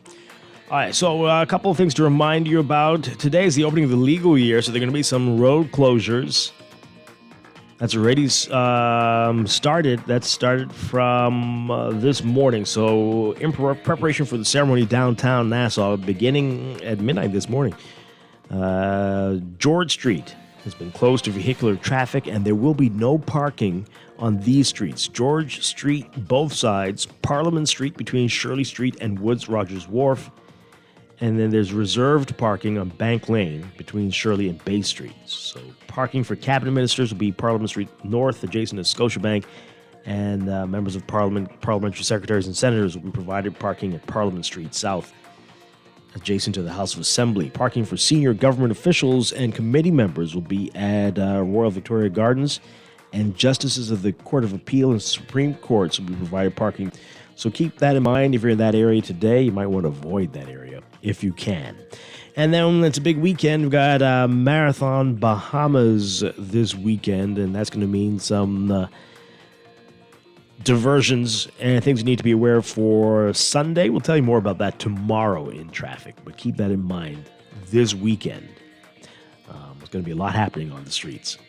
All right, so in your real-time traffic right now, you've got your usual hotspots like Milo Butler Highway, heavy traffic from well south of the Fire Trail roundabout straight up to Tonic Williams Darling Highway in the northbound lanes there, and that carries through to the six-legged roundabout. Northbound and southbound on New Providence Highway, and especially eastbound on JFK Drive right now. And back to Fire Trail, we're seeing heavy traffic eastbound to that roundabout with Milo Butler Highway, and a bit of congestion along Tonic Williams Darling Highway as you approach the roundabout east and westbound. And also at the roundabout with Bahamas Games Boulevard on Tonic Williams Darling Highway. Blue Hill Road busy for you near Carmichael and straight up through the roundabout with Independence Drive, and more congestion near Cordo Avenue And Salary Drive looking pretty busy near Yellow Elder School right now as well. Independence Drive, both directions, but especially westbound. Heavy traffic for you westbound this morning. Elsewhere, we've got Gladstone Road pretty busy from well south of the Fire Trail roundabout straight up to JFK Drive and Bahamar Boulevard. And then we've got Eastern Road still busy for you just east of Fox Hill to about Johnson Road and Prince Charles Drive and Robinson Road. Heavy traffic, especially west of Beatrice Avenue straight up to Marathon Road East West Highway, particularly on Robinson between Soldier and Old Trail. Soldier Road busy for you in multiple spots this morning. So that's what we're looking at right now. That's a real-time traffic and your Morning Blend traffic alert brought to you by RBC. Learn more at rbc.com/Caribbean.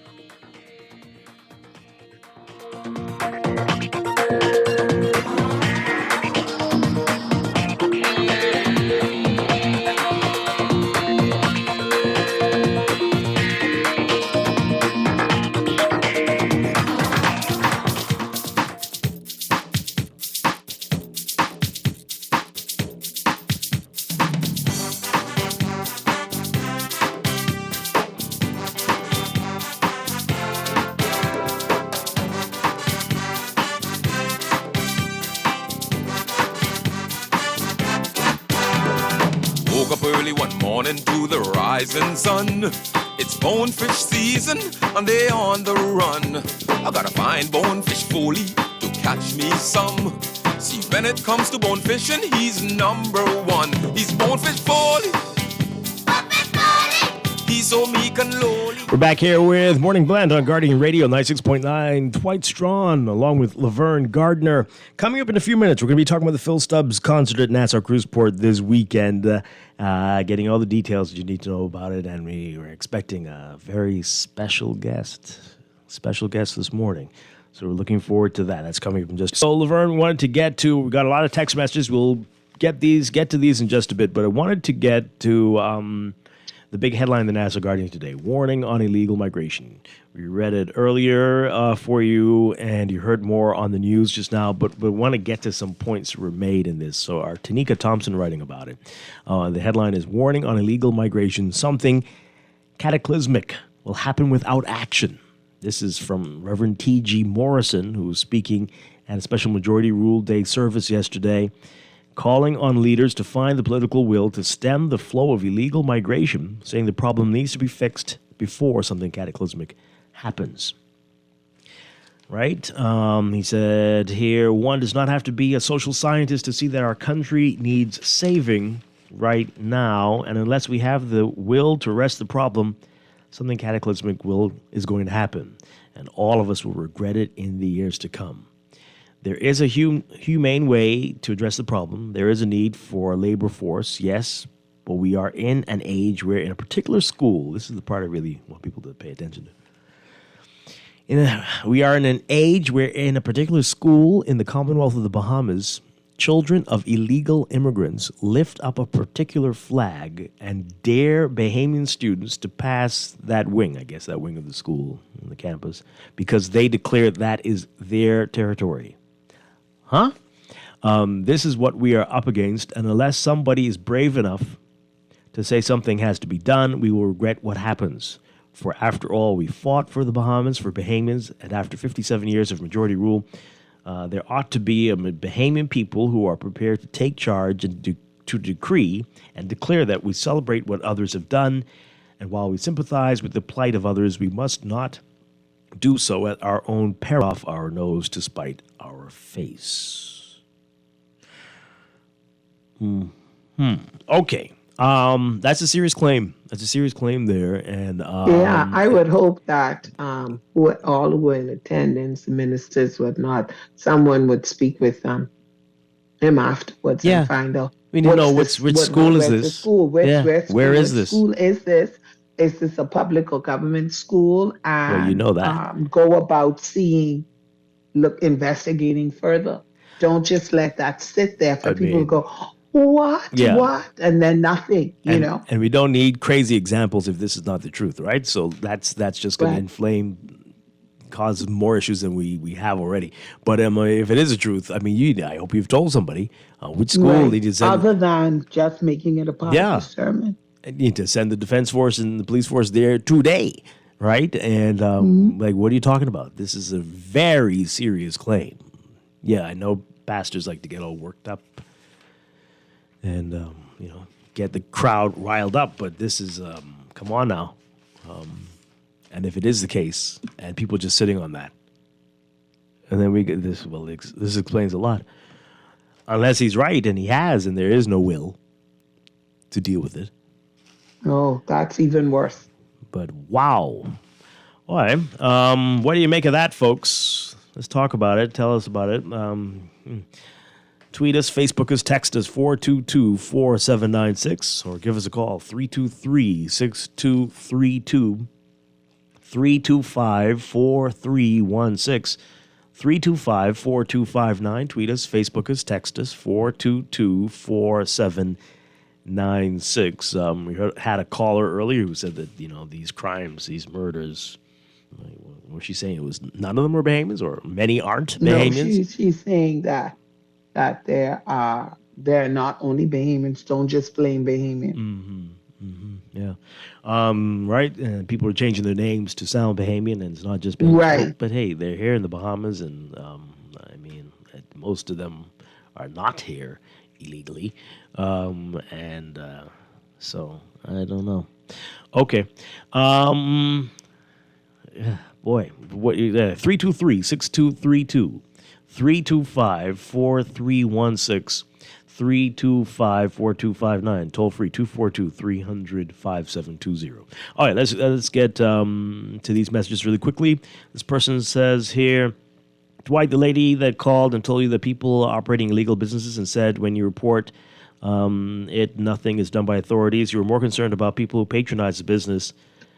Yeah, because, why would you do that? Anyway, and yes, you keep saying blame the parent. Oh, we're all over the place in this text. Okay. Well, let's blame the mother for not turning in the wanted suspect. Yeah, we do. Yeah, okay. Now what? Is she under arrest? No, she's not. Right? And that shows you we're all talk and we're not serious. So what does blaming accomplish without the action of the authorities? Text. I don't know. You want to argue, it seems. And we're all on the same page. We all have to do something. And if the authorities aren't willing to act. That's what we're saying. We're not saying that, the government, the police isn't playing a role or shouldn't play a role. We're just saying that if we are serious about what's going on in our country, if we are serious about trying to fight violence or so it does not escalate to any further, then we all do have to play a role in some way. Yep, that's absolutely. Just reality. That's not relieving the police or the government of their responsibility or the courts of their responsibility.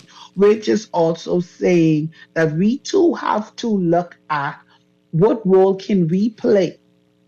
How can we contribute to improving what is happening in this country? Because we live here. So we all want to be a part of the solution. We just cannot look at it as a they problem. It's an us problem because we're here.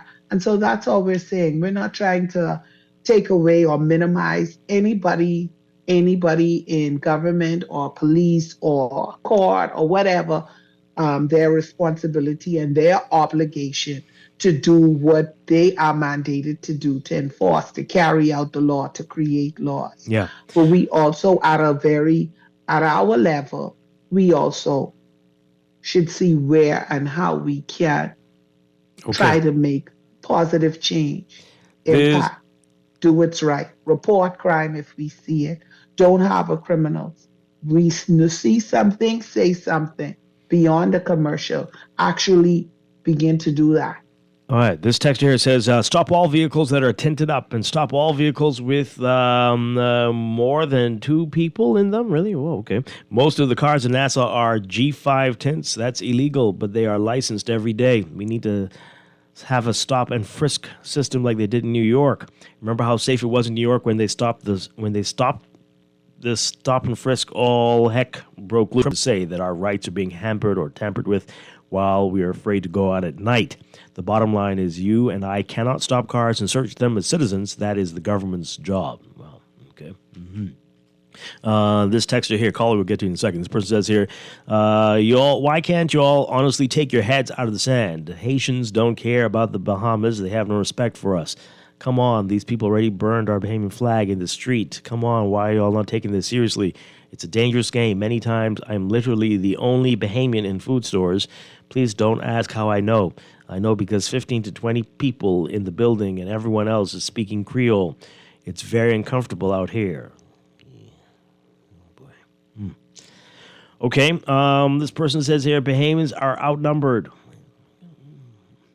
Another one, Reverend Morrison goes to school and he is not exaggerating. I encourage you to call the Reverend to confirm or refute. Okay, I hope he has called someone too. That's what I'm saying. Right, that's what we're saying. We're not saying it isn't true. We're saying that if it is true, if this is happening in a school, then we need to report it. Mm-hmm. We need to continue to sound the alarm.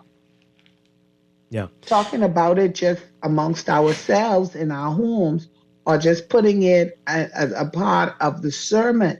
We have to go beyond that, is what we're saying. Yeah. This person says here, you can have dark tints if you have eye problems. Tell them to calm down. Really?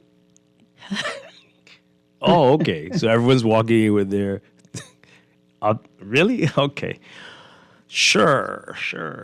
Well, I got a lot of people with eye problems in the Bahamas, clearly. Good morning, caller, you're on the air. Hi, good morning. Are you there? No, let's take the other one. Yep. Good morning, caller, you're on the air. Good morning. Doing well. Both of you. Listen, an idea came to my head whilst you're talking about this crime situation. Why don't we have a call-in day for, let's say, about 6 months?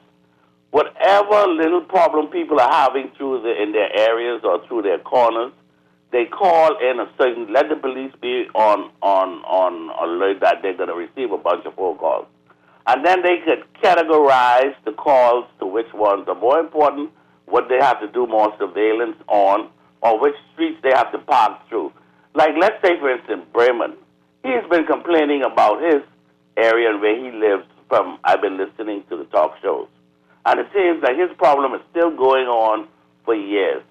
If we call in, let's say, the first Monday of every month, and everybody bombard them with calls, they will categorize what they think is important, and they'll deal with it, do their surveillance. And then next month we do the same thing.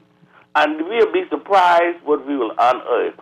By the little calls that we don't think are important could give us a whole lot of information on what is the big problem. You mean calls where? To the station? To or the police headquarters. Oh, okay. I mean, you don't think they get calls every 5 minutes? Let's make it a national thing. So they'll know on a certain day, we are here just to take phone calls. You call a certain place. See, but if it's irritating or you see something, you call it in and let the police categorize it. And they deal with it as they see it. Okay. But we have to bombard them with these calls because they'll be surprised what they'll unearth from the citizens of this country. Because we feel like when we call, they don't react, or they don't react right away. One day I went to the police station out here on Carmichael Road to report some young boys smoking marijuana on my property. You know what they told me? They said they don't have a car, and they don't know when they'll have a car. That's a common I said, well, by the time you all response. get there, the boys don't sleep and get back up and start getting high again from what I'm gathering from you all. But that's a simple situation like that. I didn't get any response from it. I left the police station because they said they don't know when they'll have a car. Yeah. So we have to, it's more we as citizens can do.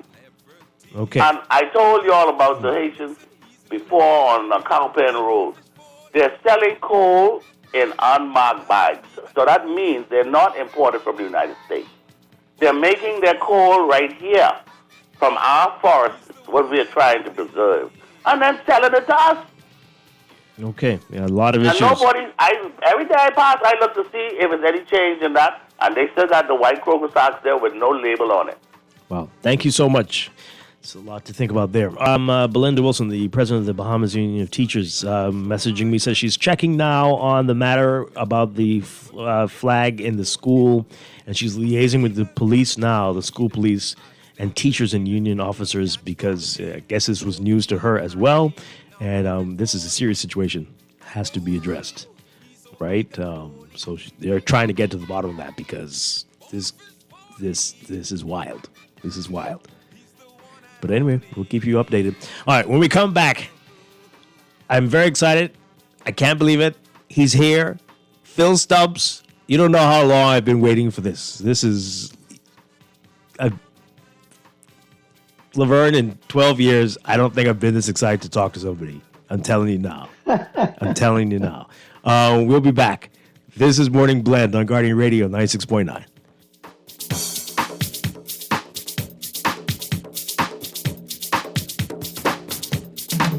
Said I was born in Andros, but I live in West End. I'm on the sea almost every day, God send. If you come looking for fun and a place to rest, just visit Love and Rosie at the Chicken Nest. Now Bonefish Foley, oh, he's so meek and lowly. He's so meek and lowly. Bonefish Foley, he's the one and only.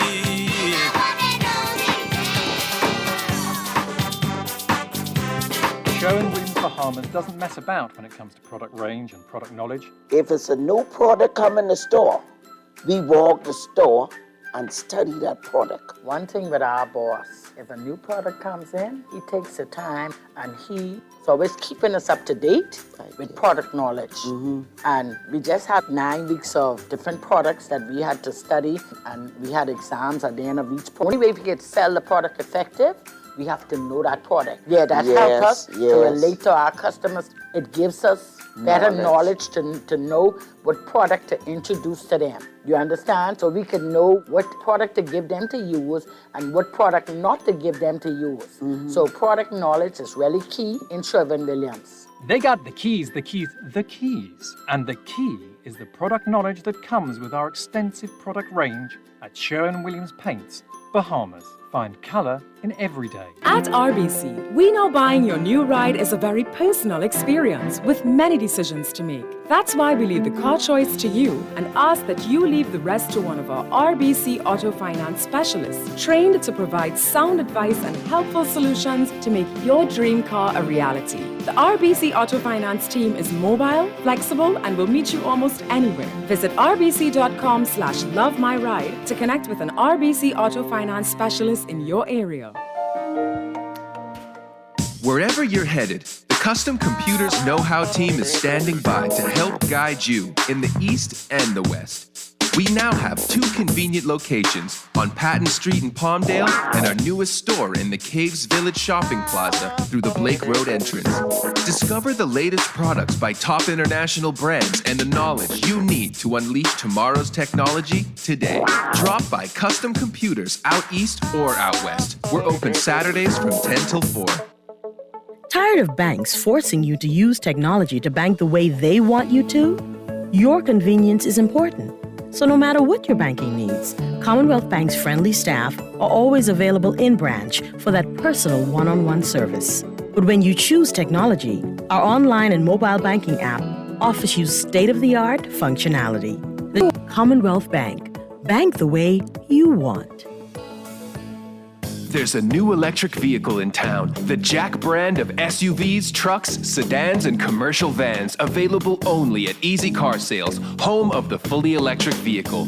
For a powerful, smooth ride at a fraction of the cost to drive, leave the pump behind and hit the road with Jack.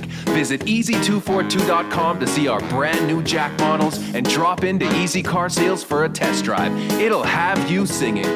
Hit the road with Jack, and don't you pump gas no more. Nassau Cruise Port presents Phil Stubbs Live at the all-new Nassau Cruise Port Amphitheater. January 13th. Gates open at 7 p.m. Showtime 9 p.m. Book your tickets now at BahamasEtickets.com. General admission $50, 75 VIP. Prepare to be blown away as we kick things off with one of the Bahamas' beloved artists. You're raking and scraping with Ira Storr, Nishi LS, and Phil Stubbs Live. Sponsored by Kalik and Ron Ricardo. Nassau Cruise Port, the place to be. Struggling to repay your loan? Let us help you get back on track with payment terms that suits your financial situation and improve your credit score and credit report with the Bahamas Credit Bureau. Inquire about our restructured loans today. Call us at 356-7764.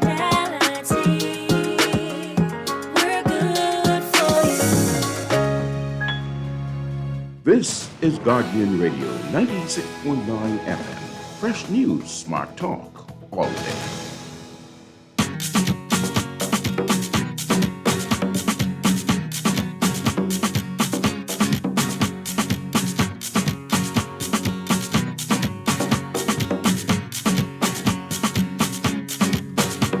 There was this man with a demand.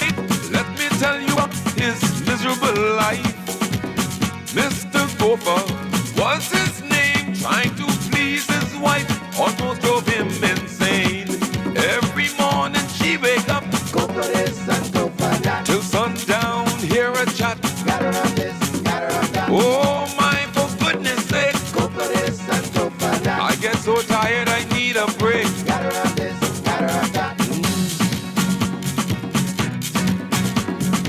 Welcome back to Morning Blend here on Guardian Radio 96.9. Dwight Strachan along with Laverne Gardner, and man, I'm very excited. I wish I could tell you I've been trying a little bit for many years to find Phil Stubbs to talk to him, but this has been. I'm going to be at a loss for words, and he's in studio here. This is such a pleasure. Good morning, sir. Finally get to meet you. It is wonderful to see you and to have you here with us. Yes, and it's nice to meet you. Oh my gosh! Yes. Wow, listen to that voice. And we also have Iesha Rolle with us. She's the assistant event manager at Nassau Cruise Port. Good morning. Great to have you with us. Thank you. Very nice to meet you too. Same here. All right. So we're going to get the details about the concert Saturday. Mm-hmm. But Iesha, you have to bear with me because I've been wanting to pick his brain. Go ahead. For many years. Gopher is one of my favorites. What is your favorite? One of your songs? It's hard. It's hard because I look at my songs as an extension of my children. Wow. So if I pick one, the others may frown at me. Oh, I get it. You know. But now I couldn't help when you were playing Mr. Gopher just now. Mm-hmm. I couldn't help but I was smiling because. If you know that song. Please. Yeah, who are you talking about? That song? That was my question. That right. was absolutely going to be my question. What goes into, because your songs always just, somewhat. Mm-hmm. It's like, oh yes, you can so identify. So please tell us how did that song come about? Well, this is an old man in West End, because I live in Grand Bahama. Mm-hmm.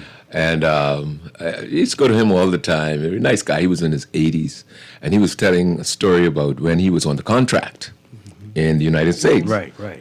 And he said he would be picking fruits, and he said this fine-looking young girl. He was young then. This fine-looking young girl passing by, and the miniskirts just came into being at that time, and showing these legs, and he couldn't help from looking at her. And his Caucasian boss said to him, he said, "Harold, why aren't you looking at that woman? You what happened?" He said, "You like her, hey?"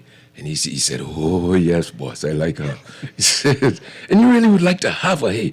Oh, yes, boss, I would really like to. And if you get her, and if she see things your way, you'll marry her. He said, oh, yes, boss, I'll marry her right away. He said, yeah? He said, well, when she finished with you, you'll be just another gopher. Wow. There you go.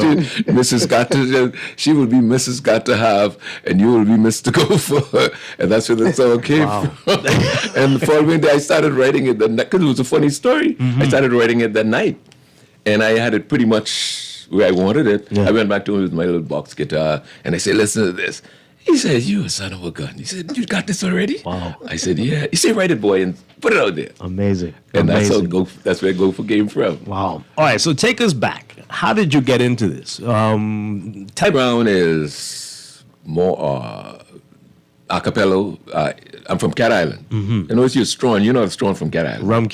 Rumkey. Yeah. Right next door. They said the Rumkey ones went over to Cat Island. Right, so I'm told. Well, I was told that we are the originators, mm-hmm. the original ones, and they spill off into Rumkey. Oh, yeah? One of those is true. Yeah. Well, what's the question again? Okay, so how did you get into music and all this stuff? Yeah, my family, all Stubbs. I don't know if you heard of the Region Bells. Yes, of course. Yeah, well, the Region Bells, they're my uncles. My father had several brothers, mm-hmm. and they all sang a cappella. Right? And so I would listen to them. The Region Bells would come on in the afternoons, on Sunday afternoons, and I was on the islands then, and everybody would tune in and listen to my family, boy. Yeah. My brothers, my uncles, my brothers, and my cousins. Everybody was Stubbs, and they still Stubbs, all Stubbs, one family. Mm-hmm. And I always wanted to sing like them, mm-hmm. you know. But my voice was always heavy, because I remember we were avid churchgoers at that time. When you go to church, and the hymns, when everybody would be singing in church, I could never sing soprano lead like everybody else, because my voice was too heavy, and it was, to me, it was a defect. You know, I didn't like that. You know, so I'd have to try to sing bass. You know, like, I will be a glad reunion. I will be a glad reunion in heaven. You know, that type of thing. Right. But then forward to I'm in Freeport now, and I decide, man, take this, start singing and recording. Mm-hmm. And as it turned out, people like the heavy voice because I have a baritone. Mm-hmm. You know, so it turned out to be something special. Definitely. You know? Wow. Yeah. So around what time was this? What year would this have been? Like when I started? Yeah, when you decided to do it. This would have been in the early 80s. Mm-hmm. Early 80s. I started playing. I never did music full time. Mm-hmm. I still don't. Mm-hmm. Right? I just loaned myself to the arts. Wow. You know, I wanted to make a contribution. Mm-hmm. And I had a buddy who was managing the Stone Crab restaurant at that time on Tano Beach. Mm-hmm. And he said, man, you always have this little guitar pinging along. He said, why don't you come in and play a little bit, dining room music? Yeah. I said, man, but I don't know a song right out. He said, man, come on, just what you don't know, fake it. You know, just come on. Wow. So I went up there and I put on my little white slacks and my white stroller shoes and my pretty shirt, like I knew what I was doing. Yeah. And I sat down. The first song I did was Yellow Bird. Because everybody was, back then, not many hymns were singing original songs, mm-hmm. you know, and that's where I had a problem with that, mm-hmm. you know. And so when I first started, the first song, Yellow Bird, and all the tourists was basically just tourists. Mm-hmm. Man, my goodness, he sounds like Neil Diamond. Mm. And I'm saying, I pinched myself, Neil Diamond. He said, this look like it could go somewhere. Wow. To myself, you know. Then I went back on my night off the following week. I went back and they sing the same thing. Oh, he sounds like Neil Diamond, mm-hmm. you know. And so, and then I do hear it now that you say that, you know. Okay. Mm-hmm. Yeah, like, and there was some Canadians came down mm-hmm. one time when I was playing, and then they said, "You sound like Neil Diamond. Do you know any Neil Diamond songs?" I said, "No, I don't know any Neil." So well, and then they left, mm-hmm. and about a few weeks later, when I went back to the Stone Crab, the manager said, "Hey Phil, you have a parcel here." I said, "A parcel? Nobody knows me up here." And I opened it with 6 back then it was just cassette tapes. Now Right. you're not even CDs yet. Wow. Right? And see all but 60 cassette tapes with all Neil Diamond. Okay. And when they came back, I started to learn some Neil Diamond songs. Subsequent to that, they came back. Hey, we're back. Did you know any Neil Diamond songs? I said, yeah, you know one or two. Yeah, and they said, sing one. I said, she was morning and I was nighttime. One day woke up to find her lying beside my bed. I softly said, come take me. And then everybody erupted. They said, hey. And I said, no, I got to write my own stuff. Hold on, folks. Phil Stubbs is singing in the studio. this is crazy. Wow. So Dwight, I want you to know I'm very jealous. Yeah, right. This one time I really wish I was in the studio. And and Laverne's in Grand Bahama. Okay. Yeah, so. Hello, Laverne. Hi. So it went from there. Then how did you get into writing your own original music? Well, then I was a slot machine technician in the casino, Princess Casino at that time. Okay. And I was only working days. So they put us on shift work. I couldn't go to the Stone Crab anymore at night.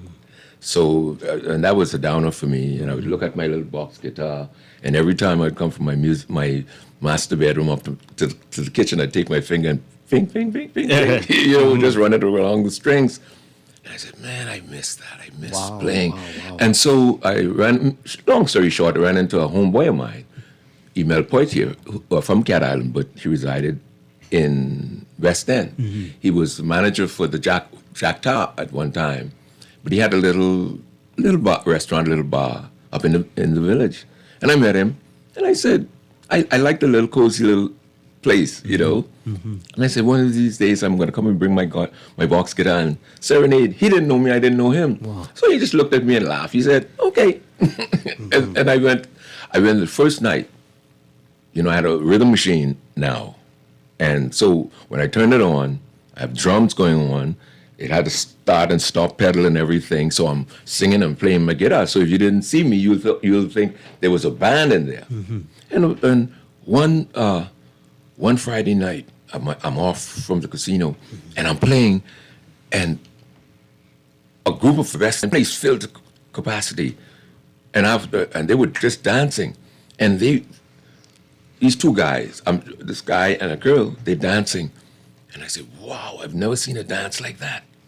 So I said, man, that's a West End move. Wow. That's a West End move. I'm gonna go. And so when I came back, I took a break. When I came back on, and I just, like how your name is Dwight, and I just started licking. Dwight got a West End move. That fella's got a West End groove. Iesha got a West End move. Sean got a West End groove. And I just started picking on people. And they just got on the floor, started dancing. And when I said, anyway, good night, folks. Good night. You can't go. You got to play West End Move some more. So I said, it's not a song. It's just, she said, we don't care what it is. Continue to play it. And West End Move was So you made it up on the fly, basically? You just made it right up. Wow. Yeah. Well, I just singing about everybody. Yeah. And then I recognized, the beat that you hear on the radio, on the record, it's the same beat that was in my drum machine. Right? So I just took that to the studio and made West End. But then a prominent person out of West End was a lawyer, still a lawyer, and I would go down there frequently. He said to me, he had a big voice, he said, Phil, you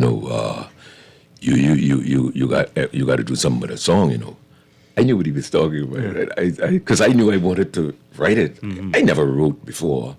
And I said, what are you talking about? I said, which song? He said, West End Move. I said, but that's not a song.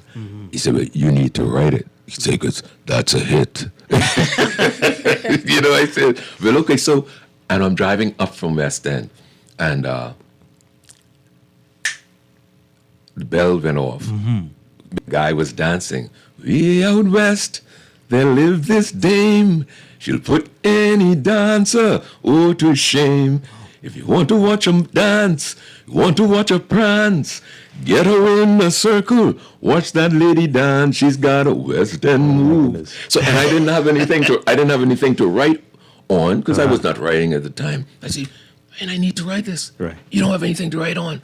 So I pull on, I'm from Cat Island, I grew up, you got to make do, the old folks used to say. Right. So I went on the side of the road, and there was this broad, flat rock, right? Mildew. Right. You know when it's just sitting there and it gets mildew? Yeah. Dark. So I said, okay, I write on this rock. I said, what are you going to write on it with? Wow. So I got a lighter stone, and the stone, you can see through the mildew. Right. And I started writing West Then Move. Are you serious? On a rock. What? And my pencil or pen was the stone. And then I was just building my house, and I had what was supposed to have been a studio, which never became a studio. It's I have my music stuff in there. But so I went home. I took the rock and I threw it in the supposedly studio and locked the door. So I knew it was secure. Then another verse came to me, coming from West End again. I was building my house, like I said, and I said, what am I going to write it on? You need a perfect rock like what I had the first time. I looked at the back of my truck. There was a 2x4 wood. And they said, I had a short pencil, and just about that short, and a nib just barely poking itself out. And the first verse was written on the 2x4. Wow. Went home, and I threw that in the music room. Okay, after this, you got a notepad and a pencil, right? All this genius, you can't just be taking chances like this. But the other voices didn't come like that anymore. Wow. So it was something happening, something spiritual going on, right? Yeah. So the next one was, went to the supermarket, and back in the day when you used to use brown paper bags, right? And another verse came. Wow. And I said, okay, I'm prepared now. I took the grocery out of one of the bags because they used to pack it double. Right. And I wrote it. I had the pencil and I wrote it on that. I went home, threw the paper bag in the music room. The next time, it's quite a process. And the next time, another verse came. I was in another supermarket. So I ran out of the supermarket. I remember these two women. They were shopping. They said, "Villa man, going." I ran out of the supermarket. I went to my truck. And there was a newspaper. Perfect. You see these newspapers? Right. Well, the perimeter. You see this empty? Oh yeah. I wrote right around there in the Clare section, straight around. I think it was the Guardian or the Tribune. Right. Yeah. Wow. And when the final day came, it was time to write now, West End Move. I got frightened. I said, boy, I wonder if some rats went in there and moved some of those things. I got frightened. But when I went back and everything was intact. Everything was good. And I went back to the rock, and I put down the first verse. Wow. I mean the first line. I went to the 2x4. To the 2x4. Right. And I'm in a book now. Right. And I put all of the data from the 2x4. Then went to the brown paper bag for that data in the book, and I went to the newspaper. Right. And then West End Move began to. I gave birth to West End Move. Hey, that should be a song by itself. I just want to say, I don't know now what I love more, the song or the story. Right. Well, I do plan to, because there's something there. And persons would have come to me and said, man, Phil, these songs, you need to tell the stories. I was going to say, this should be a concert by itself. Yeah. Right? Stories from Phil Stubbs. Yeah, and so I saw the wisdom in that. It's just that the songs something's been going on with me that my father told me a story when I was born that, he said the midwife said that this is the most special baby she's ever gave, delivered. Right.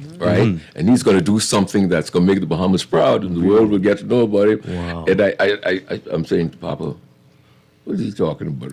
I don't know. I ain't no special. But anyhow, but when I came up with Cat Island, ooh la la la, he didn't know. I was in Grand Bahama now. He didn't know. He was then in his late 70s. I think it was somewhere around there. He died at age 86. And he was still in Cat Island by himself. My mother had passed a long time ago. And he said they were down by the Society Hall playing little checkers. And there was a little transistor radio playing. And that song came on the radio. And so some of his friends said, Arthur, you hear this? His name was Arthur, but he called him Arthur, you know. Arthur, you hear B-Boy? He said, B-Boy? Who B-Boy? He said, B-Boy, because, you know, everybody in the village were responsible. I wish it still was like that. Right, for raising a child. Yeah. Right? So they said, V-Boy. I said, V-Boy. And he was, because my nickname was Boy. My nickname, everybody called me Boy. He called me Boy. Wow. Yeah, everybody called me Boy. So he said, V-Boy. And one of them said, you boy. I say, you boy. You know, they talk like that, right? And he said, you say, boy? You mean my boy?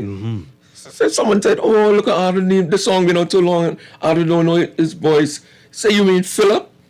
He said, yeah. I said, that's Philip. Then he said, well, turn up the radio then. Wow. All right, we're going to take a break for the news really quickly, and then we're going to come back, talk some more with Phil Stubbs, and we get details about this concert. We're going to find out what we can expect on Saturday. This has been, so amazing so far. We've got Phil Stubbs in studio, folks, and Iesha Rolle with us as well. We're going to be back. This is Morning Blend on Guardian Radio 96.9.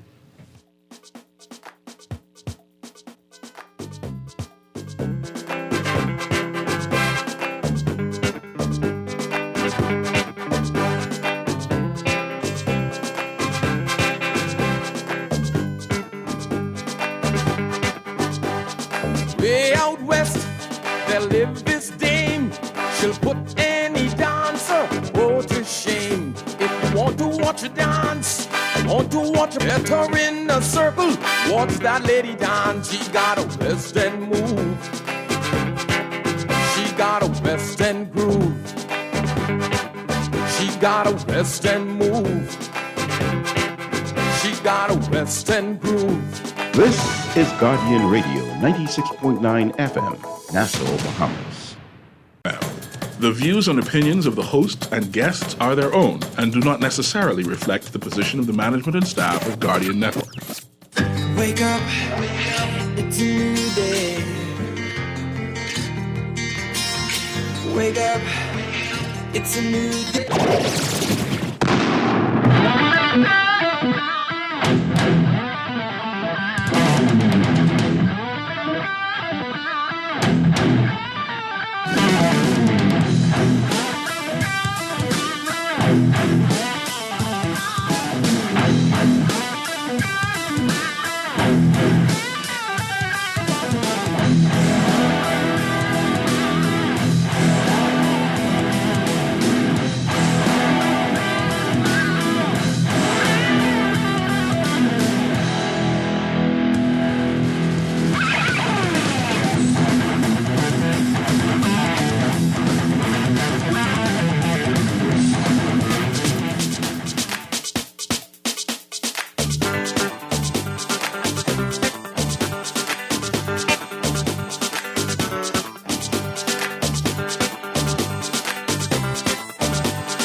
Your beautiful sand.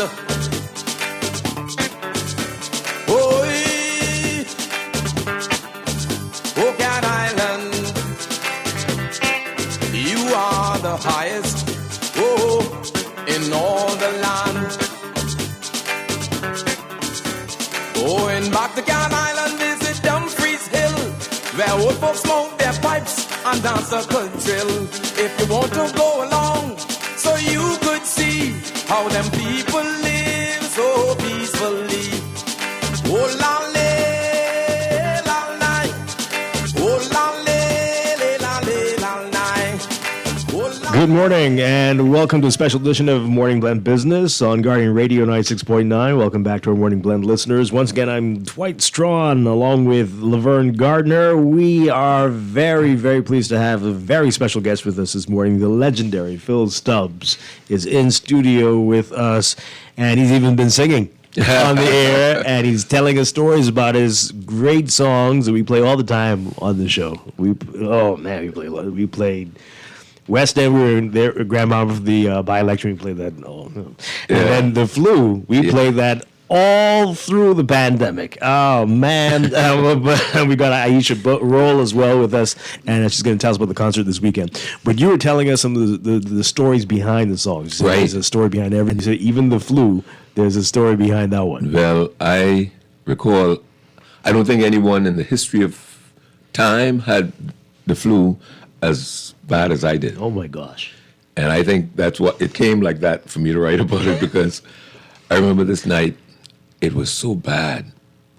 I was so weak. I remember it could have been 3, 4 a.m. in the morning. I'm trying to get to the bathroom. And it took me about a year and a Sunday, old folks used to say about a year and a Sunday to get there, right? So I'm walking, and the snot is dropping from my nostril, and I can't even lift my hand and remove it. I said, just let it run, you know? Oh, dear. And the chills. I had the fever and the chills at the same time, and I finally got to the bathroom and opened the door, and I flicked the light on, and, as you pass the mirror, right? And it took me another year and a Sunday to look to the mirror, and when I looked, I didn't know who this was. My goodness. That's how bad I looked. And so, when I was finished, I came back, and on my way out, I flicked the light back on. I flicked back on, and I reversed and looked in the mirror again. And I looked in the mirror and I said, I took my fingers, I barely get my finger up at me in the mirror. I said, one of these days, I'm going to write about you. I thought you were going to tell me you wrote the song on a Kleenex or something. No. And so I'm at the post office now, but 2 weeks or so later, and I'm walking up the steps to go to my box, and I just break into, I got the flu, I got the flu. Wow. I got the flu, doctor, tell me what to do. And I just sang this chorus, ran back to my pickup truck, and I have a book now. Okay. And I wrote that. I said, now this got to be the chorus, because this is a hook. So I wrote the chorus, and I went back up. And then the Thursday, I had a thing about Thursdays, because that's when I got paid, my paycheck from the casino. So my day would be like, okay, you pick your check up, you go pay your bills, pick up something to eat, and go back home. Right.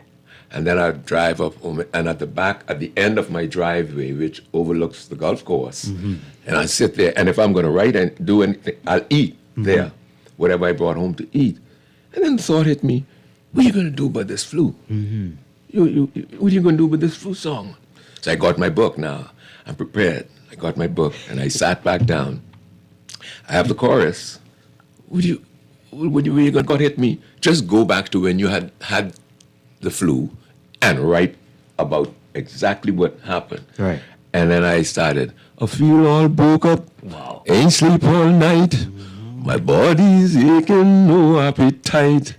Scratchy throat, runny nose too. Got to see my doctor, it could be the flu. Doctor. Now I'm going to I ain't doing good. If I got the flu, then that's understood. He said, open your mouth wide, say, you got all the symptoms of the flu thus far. Go on to the chorus. I got the flu, and that's it, man. Wow. That is amazing. Well, we play Hurricanes coming a lot as well. Yeah. Where, Grandpa has had a lot. I'm sure that was a part of inspiring that. I used to jog every morning, around 4 a.m. So I'm jogging along now. And then the thought hit me about these hurricanes, because now I'm a dealer, a croupier in the casino now, because I left from being a slot machine technician, I became a croupier. Okay. So on the table, would ask all of the dealers from time to time, "Hey, this is such a beautiful country. Aren't you all lucky?" And then they'll say, some of them will say, "The only thing about the hurricanes, aren't you all afraid of the hurricanes?" And I could hear a lot of the vehemence dealers. I would hear them saying, "Well, we're a blessed nation, and so God has us covered, and so they will head for us, and then they'll tail away from us." And the thought hit me. I said, "Blessed nation." I said, "We're probably just as wicked as everybody else." God. So I said, "You know what? You better write." Now I feel like I could manage to write now because I already did Cat Island and West End Move and all Got that a bunch of stuff. hits.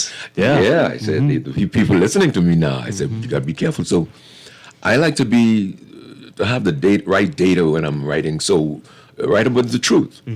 And so I had a friend that worked at the Ministry of Education. I said, "Is there a book about hurricanes?" They said, "Yeah, I could get you one." And they got it for me. And I acted like I was the hurricane talking. Right. Right. Yeah, and how a hurricane is developed and all of that. And you'll see all of the data in that song. Yeah. Yeah. Hurricane are coming, you better batten down. Hurricane are coming, it's so big and strong. Hurricane are coming, you better not delay. You better find shelter because it's headed your way. I'll huff and I'll puff and I'll blow your house down. I'll huff it. Because I was in one of those books when I was in school. And then I warm tropical waters and form. From a tropical depression to a tropical storm, I increase my strength to a hurricane, packing deadly winds and torrential rain. Then I go into the chorus, and it came from there. You're good. I know. I have seen it. Artists who can't remember their songs, and they got to have some notes there. I may just be having a good moment right now. Wow. And I'd like to make this pitch. Those are there who have a lot of money, and I mean a lot of it. I would like to write the history behind these songs, but it's financially taxing, because it comes with a lot. You need a lot of money. You go in the studio and stuff like that. So if anyone have a lot of money that they don't know what to do with some of it. Yeah. This needs to be documented. Yeah. It definitely And I mean, does. you help me out with that. Yeah. So, hey, we could do it on video too. So you could get the book and the documentary. Yeah, that's that would be another thing. great. I'd like to do the book. Yeah, that sounds wonderful. Yeah. And then you did an album with kids. You did a gospel album too. Well, yeah. The kids, I wanted to, a lot of the history that I write, I'm up there in age. And so I'm on the cusp of between yesterday and today, right? And so the old folks knows of what I'm talking about, those historic stuff. The young people don't know. So me being on the cusp is like taking a shovel from yesterday and throwing the soil into today. So the kids would learn. So I said, since the old folks know what I'm singing about, how do I get the kids, the youngsters, to buy into what I'm doing? Yeah. So I said, and the thought hit me. I said, it's a spiritual thing. It has always been a spiritual thing dealing with me. Well, why don't you get children to sing background vocals and this stuff? Because children will cause the children want to listen to these children. So said, so done. Yeah. When I did Bonefish Foley. Yeah. That's another story within itself again. You got time? Let's do it. Much. Let's do it. Are you sure you don't mind, right? I don't mind. I do not mind. Well, I was getting ready to release the These Islands CD with Hurricane on it, and These Islands and Little Dirt Road and all of those songs on that CD. So I went into West, and I wanted to put one or two seagulls on the cover, because with graphics you can write and you can put whatever you want where you want it, right?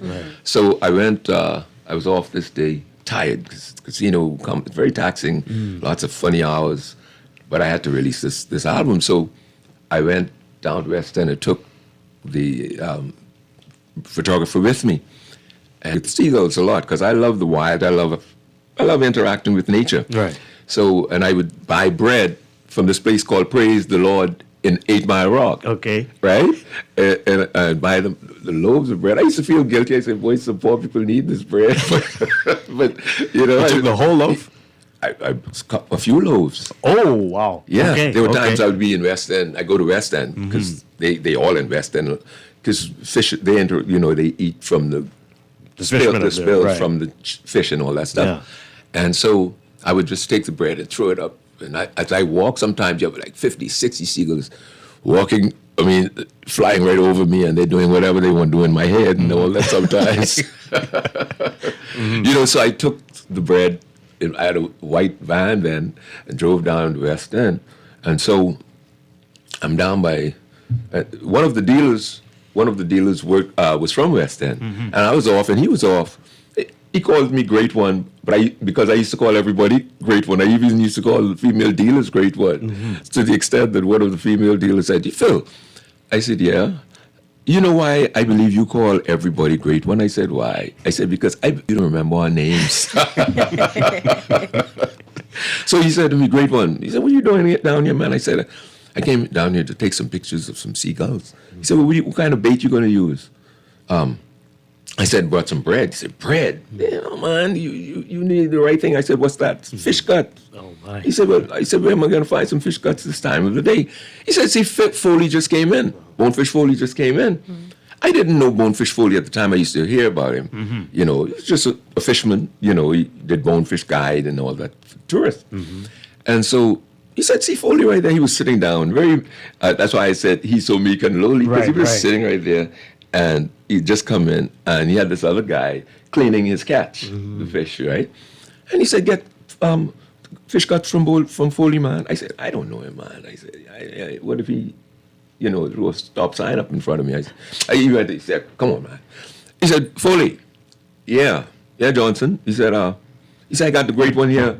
You need some fish gut. He said, the Great One? Who's the Great? He said, you look like Great One. Who's the Great One? He said, Phil Stubbs, man. I felt so embarrassed. He said, the Great One. He said, man, fellow who did West Continents all. Right. He said, you mean West End Moon? He said, man, I always loved that song. Wow. He said, hey, whatever his name was, give him as much fish guts as he want.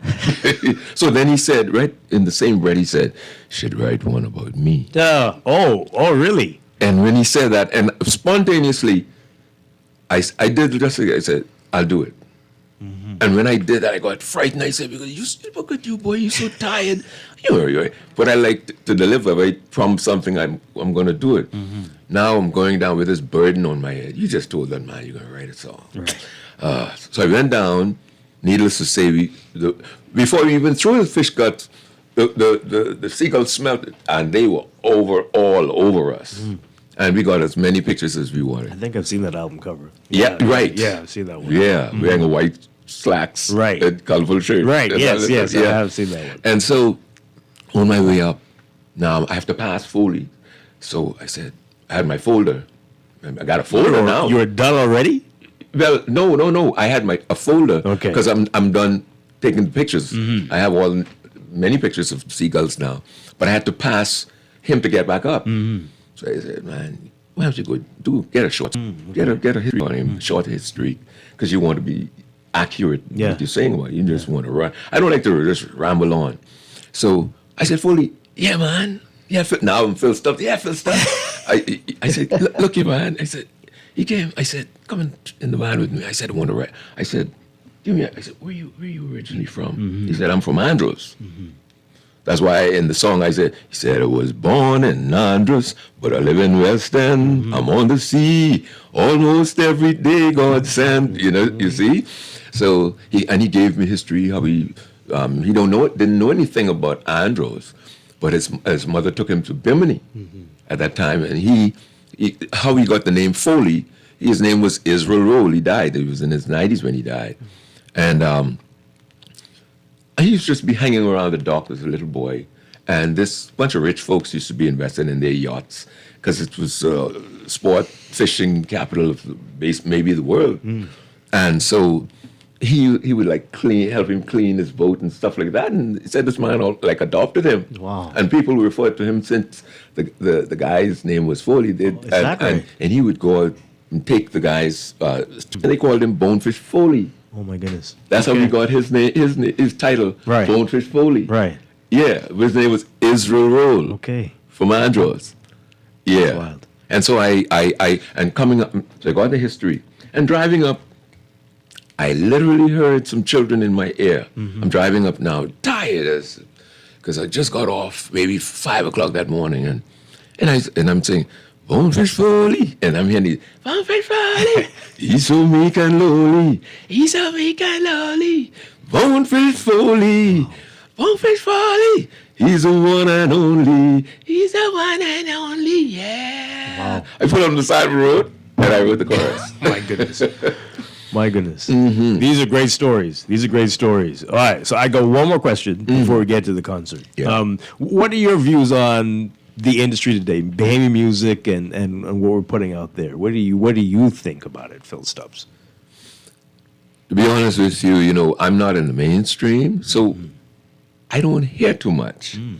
Because like I said, I'm not a musician. I don't class myself as a musician. I class myself as a fellow who wrote these stuff. That's another thing. I would like to do a poetry book, right? Because these are all poetry / songs. I turn them into songs, right? And but I don't really listen too much like that. As a matter, I'm so busy critiquing myself because something about me that with what I do. I want to get. I feel like I haven't written a real hit yet. Really? Yeah, I feel like I haven't written a hit, a real big monster yet. I'm still in my head. I know I could write one, but I haven't written one yet. So are you still writing? Are you still? Yeah, I'm still writing. I have some stuff on. In the works. Yeah, okay. Yeah, I have something I'm working on called Love Vine. Because we can't wait. We're waiting. We're very anxious. And the thing is, it's like you see all of these love vines, they wrapped around the trees all the time. Now sometimes they suffocate the trees. But it's really arranged like we should love, like how the love vine as human beings. We need a lot more of that. And I listened to how many murders we just had, right? Yeah. 9 for the year. That's totally unacceptable, right? Yep. And so I just want to preach the gospel of love. Just love. And so, how they love, and I'm using different trees that I see them wrapped around. We need to emulate. Would be a good one. Can't wait to hear that. Yeah. All right. So this is a big concert. People have been waiting for this for a long time. Give us a background about that. How'd that come about? And then we'll get to what we can expect on Saturday. Well, I had a call, and thus here we are. Okay. And I was just thinking last night. I was telling Iesha, coming in the car, I wonder why. Because it has been an arduous task for me to write these stuff. It's very costly. And I'm working and I have regular day-to-day stuff I have to take care of. Right. And then trying to financially facilitate these songs, it's a balance. To the point where I compromise, I put myself in a spot where I could be doing some things that I really want to do, but these songs are pulling me. Right. It's like a strong current pulling me. So these songs, I got to do these songs. So I can't buy this shoe that I like today. So because I got to do Bonefish Foley, and then I can't buy that pants today because I need to do the frogs. That's what Iesha's song. Yeah. Yeah. One of my favorites. Yeah, and so I got the call that I did the concert at the farm in last year, March. Yeah. It was very well attended. Right. I hope it's the same or even better. I feel like I've been writing all of this stuff. I've been led to write them because I believe in the Bahamas and the Bahamian people. So just with all these songs that geared towards us and who we are. And I feel like our identity, we have an identity, I think, crisis. You know, we have an overflow of stuff coming in, bombarded, and we don't have a problem with that because we live in the universe. But we need to be anchored into who we are. Absolutely. And so I figured, last night I was just figuring, I said, maybe I was chosen because of my age, and I know so much about the past, to be able to let this stuff flow into the present. Yeah, yeah. You know? And so maybe that will maybe stem the tide, you know, if you will. I get you. Yeah, that have the youngsters pause and, wait a minute, make the beat so compelling and the story, and I'll just say things, and I don't even know what I'm saying sometimes. I mean, I have the core, like say, like Bonefish Foley. You know, I will dramatize. Like back in those days, they would have those, the dinghy boat coming in with the Seagull engine. They could come in, put, you hear him coming in. He said, standing at the shoreline as he cruised on in. He had to put off his boat engine. Wow. So I try to dramatize everything, you know, to get their attention. Yeah. And some people say to me, man, I like the way you say put. And you know exactly what you're talking about, right? Yeah. So you mentioned it twice already about age and old, but you're like, what, 40, 41? I mean, I'm in my 70s. Oh, yeah? Yeah. How old are you exactly? 74. So, okay, you look amazing. Thank you. Yeah, great stuff. All right, so what's happening Saturday? Saturday, January 13th, we are having a Phil Stubbs concert. Nassau Cruise Port and Zamar Production presents Phil Stubbs live in concert at the Amphitheater, backed by the Tingham Dem Band, hosted by the Natural Empress, and proudly sponsored by Kalik and Ron Ricardo. So we also have performances by Nishi LS and Ira Store and the Spank Band. Gates open at 7, and the show promptly starts at 9. No payment time, please. 9 p.m. sharp. We're going to have a late night, but not too much of a late night. So we want to be able to start on time. Tickets are available at BahamasEtickets.com. Admission tickets at $50. VIP is $75, and we also have Sky Pods available. There are a limited number of Sky Pods. How do the Sky Pods work? So Sky Pods are $1,200. They hold up to 12 guests. They come with 3 parking spots, because we do realize, parking is sometimes a big question when coming to events at the Nassau Cruise Port. You also have your choice of select spirits, so 3 bottles max. So after you purchase your Sky Pod, one of us from the team would be in contact to see, which 3 bottles you want at your Sky Pod. And it also comes with a platter of hors d'oeuvres, so light fare. Okay. So we're excited. For 12 people, that's for 12 people, yeah. Good deal, actually. So VIP tickets are $75, and general admission is $50. Okay. And again, BahamasEtickets.com. Ticket outlets are the Plantation Bar and Grill and Miniso. We are trying to encourage digital purchases, but we will have a box office at the gate. So if you want to pay with cash will be accepted, but we're really encouraging, card purchases as much as possible. How many people can you accommodate? How many people can you hold there? The capacity at the Nassau Cruise Port Amphitheater is 3,500. Yeah. Plenty space.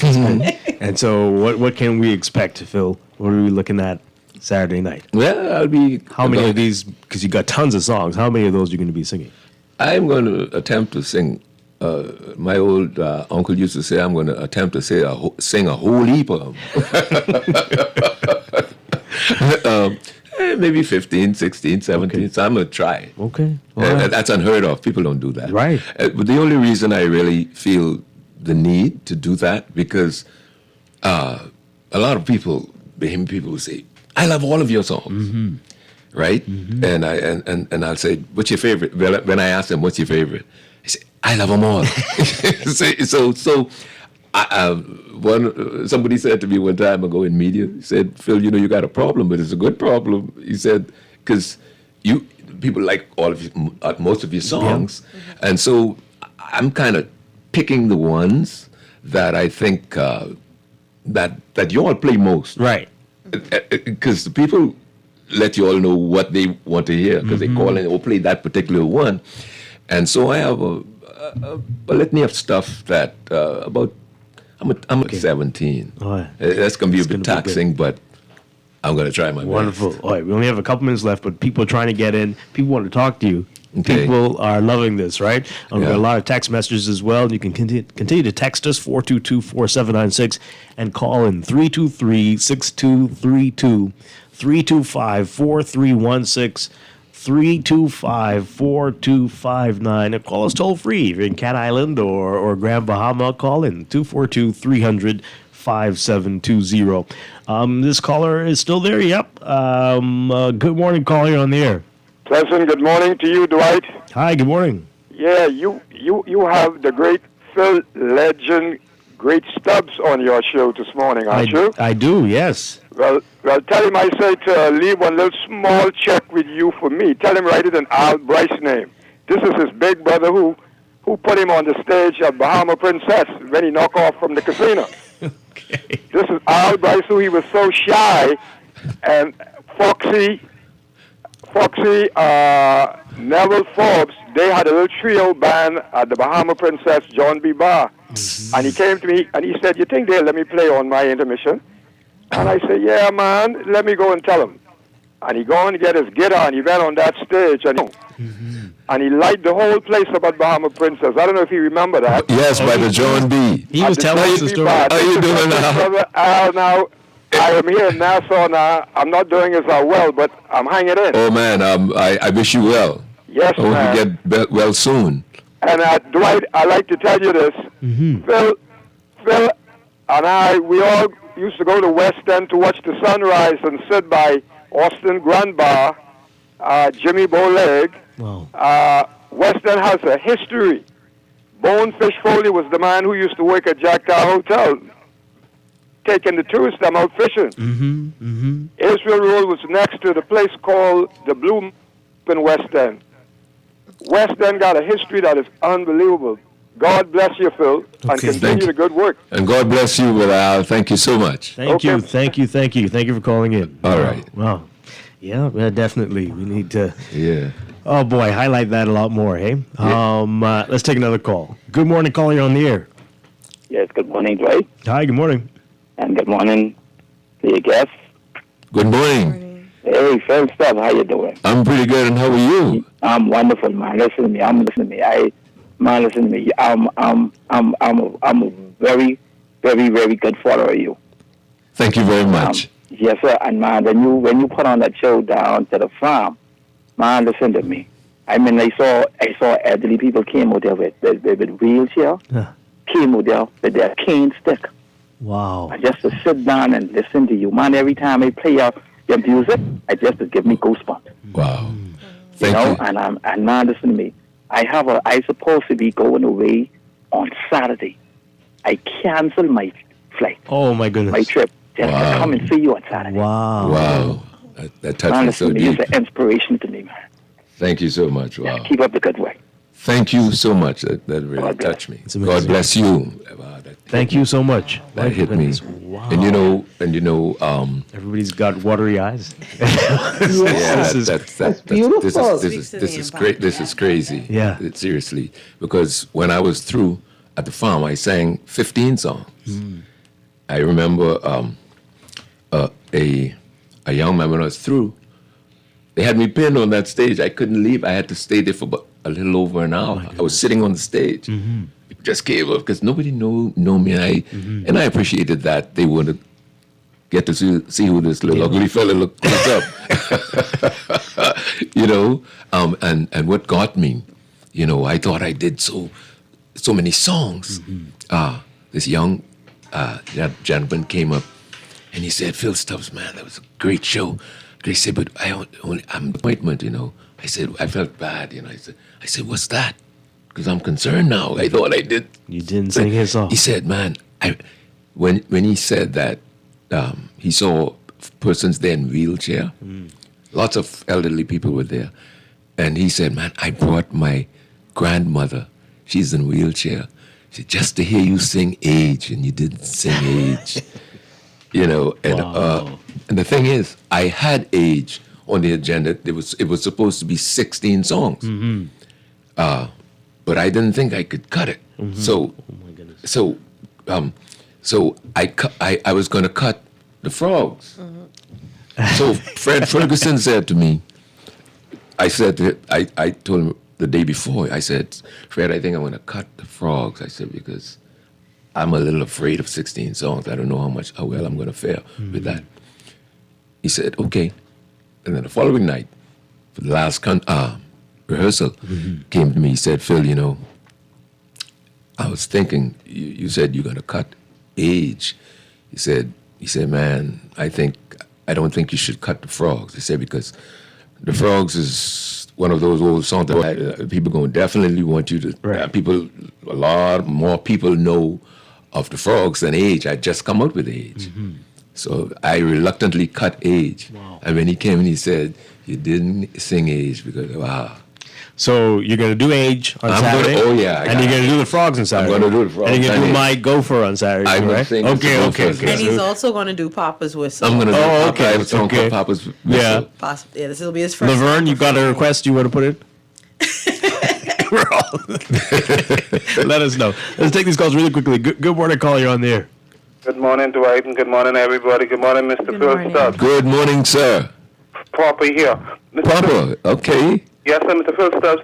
I love your music. We, the people, we love your music.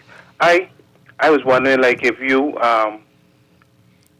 my request really, too, is My Pants Tear. I was wondering where that one come from, because I think that's a hit. All your songs is a hit, but that one really, people catch on to that, and we really, really love it, just like all the other rest. I was wondering if you could say something about that, and my request, although I mightn't be there, I wish it was live on the radio. Visually impaired, Mr. Phil Stubbs. Oh, wow. Yeah. But I wish you could be there. But just ain't able to do that to make it there. And then I can need somebody to be with me too. But Mr. Phil Stubbs. Yes, sir. If you could do My Pants Tear, if that ain't on the schedule to do it, but if you could fit that in as a request, I'll appreciate it, because I know everybody love it. I just miss it. You get any Christmas songs out there? I'll hang up and listen. Keep up the good work. We love your music, Mr. Phil Stubbs. Thank you very much, Papa. I appreciate you. Wow. Yeah, I have one song. It's called Bahamian Christmas. I sang about the way it's done in the Bahamas. Right. Can't commit to memory on that one like that, because that's a long time ago. But people seem to like it. They'll whenever they play it, they'll come. Boy, Phil, I hear you got a Christmas song on, man. When you brought that out, man? Because they only played at Christmas and stuff. I said, no, that's an old song. So it sounds like you need to do a Christmas album. Sounds so, but the stuff has been coming. But to address Papa, I will be doing My Pants Tear, and for you to get a brief history on My Pants Tear, it actually happened to me back in the day. We didn't have many clothes. You wear one little dungaree pants, for a year and a Sunday, and so the little boys, like I was 6, 7 years old, 5, 6, 7, climbing up the tree. The wild fig tree, the big fig tree. And I remember running up and play, because nobody had money to buy toys. We had to create our toys. Right. So swinging from one limb to the next, to trying to catch one another. And I think that's where people from the island, we have good balance. Yeah, because we were forced into that. Right. Like we could climb up. We used to run up in a coconut tree. Wow. Yeah, because it's what we did. But I remember climbing up in this wild fig tree, and you stretch one leg here to get to the next limb, and you hear cranks. Oh, the whole seat going down, right? The whole seat going down, and then the other children around me laughing, right? Now I didn't mind the boys laughing. I'm a boy. Right. I don't mind with a bunch of little girls, later on, one of these could be my wife, but when we become grown, I don't want nobody who pants tear, the stuff. I remember when your pants tear, man, I ain't want no tear pants, Phil. I was embarrassed. Wow. And I remember going home to my mother, and I told her, the story. And I was distraught, you know. And she said, well, bring the needle and thread. Let me sew it for you. He said, be careful next time now, though. You know? You know. All right, the calls are coming. So that's my request. My request that one? isn't a song. My request is make sure that you include some of these stories. They're going to make enjoying the song so much better. Oh, wow. Yeah, okay. Well, if the time permits, I will try to facilitate. Yeah, even if it's just one. And tell the story behind it before you go into it. All right. Thank you very much. I appreciate that. All right, we've got a lot of calls coming in. We're running out of time, but let's see if we can get as many in as possible and some of these text messages. Good morning, caller. You're on the air. Phil. Yes. Yes, sir. How you doing, man? I'm good. And you? You know what this is, right? Say the name again. Ranger. Who? Ranger. Granger. Ranger, you mean from Hatchet Bay? Yeah. From Hatchet Bay? That's right. Oh, yeah. Oh, yes, man. How you doing, man? How you doing? I'm great. I haven't seen you in a million years. I know. Yeah, because I left Hatchet Bay in the 60s. In That's right. 66, I think it was. Yeah, I hear you talking about the times when we used to go up in the trees and play up in the trees.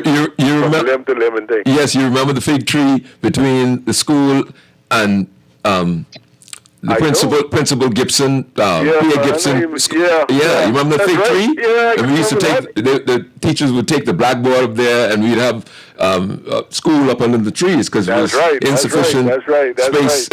Yeah, because I mean, if you were to stand on that same porch, but you could not too far away from the fig tree, you would be looking at our house. Yes, I was going to say that. I'm looking right at your house right now. Looking at our house, not too far away. How is Glenda May? Yeah, Glenda, all right, you know. Tell her I said hi, man. I'll do that, man. I will do that. Awesome. I will do that. Awesome. So nice talking to you, man. Yeah, man. And yeah. And I do plan to come to Hatchet Bay pretty soon because I haven't been up there for a long time. Yeah, well, I am Nassau now, you know. Oh, you are? Yeah. But one good thing now, I gave Eleuthera 2 songs, so I didn't abandon Hatchet Bay. Even though Eleuthera, I gave them Eleuthera and I gave them Hatchet Bay.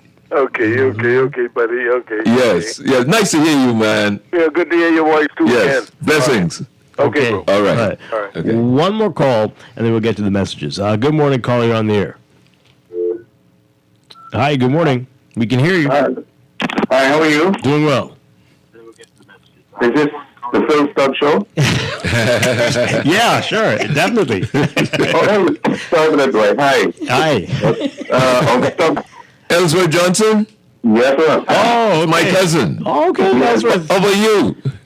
I'm doing very well. Just got off over the flu, and my cousin called and said you were on the radio. Oh, wow. I know how that flu goes because you remember I wrote the song about it. You're right, so I can drink everything before I plan today to be on there. Oh, yes, I appreciate that. I'm looking forward to seeing you. The young ladies from South Carolina send their love. Oh, right back to them. Excellent. Continuing blessing. Yes. Yeah. Yes.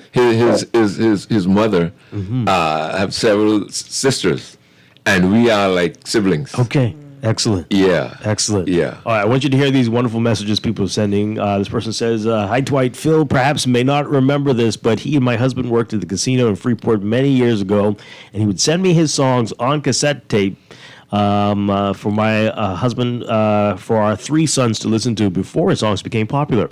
Our sons grew up listening to Phil's music. They're grown now with their own families, and they still love his songs. He's truly one of the greatest storytellers of our time.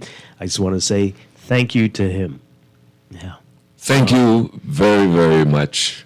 Appreciate you. Wow.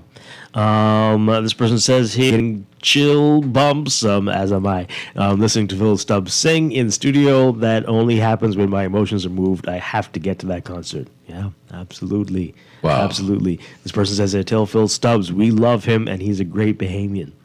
This one says here, this is true, just pure joy, bro. Mr. Stubbs is a great storyteller. It's nice to talk about something other than all the bad things happening, the murders and all the stuff and what the government needs to do. Yeah, it certainly is. This person says here, I am loving this interview. Can't attend the concert as I have an early appointment on Sunday morning, though. Another person's asking if this is going to be recorded professionally for viewing at some later date, maybe put it up on pay-per-view for people to watch it at another point. Is that happening? I don't think that's something that we had considered, but we 2 days Yeah, you out. can look into it. We 2 days out. We'll see what. Zamar, they can handle it. Yeah. They got it. We'll have a little conversation. Talk to Can't make them. no Talk to promises them. just yet. But This we'll person speak says to put it them up on again. Netflix. Well, hey, why not? Hey. Phil Stubbs deserves a Netflix special. Why not? This person is. I also am getting chills. Looking forward to the concert. Yeah. Okay. Wonderful stuff. Wonderful stuff. Tell Phil Stubbs that I was one of his first followers from West End on Saturday nights. Yeah. Okay. Thank you very much. Yeah, I could imagine that was a good time back then. Okay. Wow. This is wonderful stuff. All right, so one more time, Iesha, remind people about Saturday. Quick What's recap. happening? So Saturday, Zamar Productions and Nassau Cruise Port presents Phil Stubbs live in concert at the Amphitheater, backed by the Tingham Dem Band and hosted by the Natural Empress. Proudly sponsored by Kalik and Ron Ricardo. We have performances by Nishi LS and Ira Store and the Spank Band. Gates open at 7 and the show starts promptly at 9. Tickets are available at BahamasEtickets.com. We have general tickets for $50, VIP tickets for $75, and Sky Pods that hold a max of 12 persons for $1,200. The Sky Pods come with 3 parking spots, your choice of select spirits, 3 bottles max, and light fare. We also have our Fuel Your Fridays happy hour beginning this Friday in Port Plaza at Nassau Cruise Port.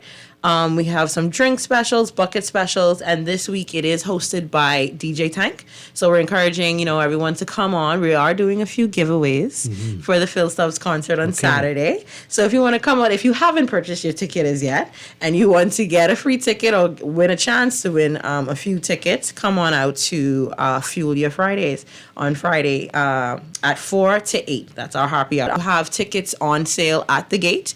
So if you do have cash, we will be accepting cash, but we are encouraging card purchases for the tickets because it is still the online platform that we're selling them from. Excellent. Just 2 more messages I want to read to you. These are big ones.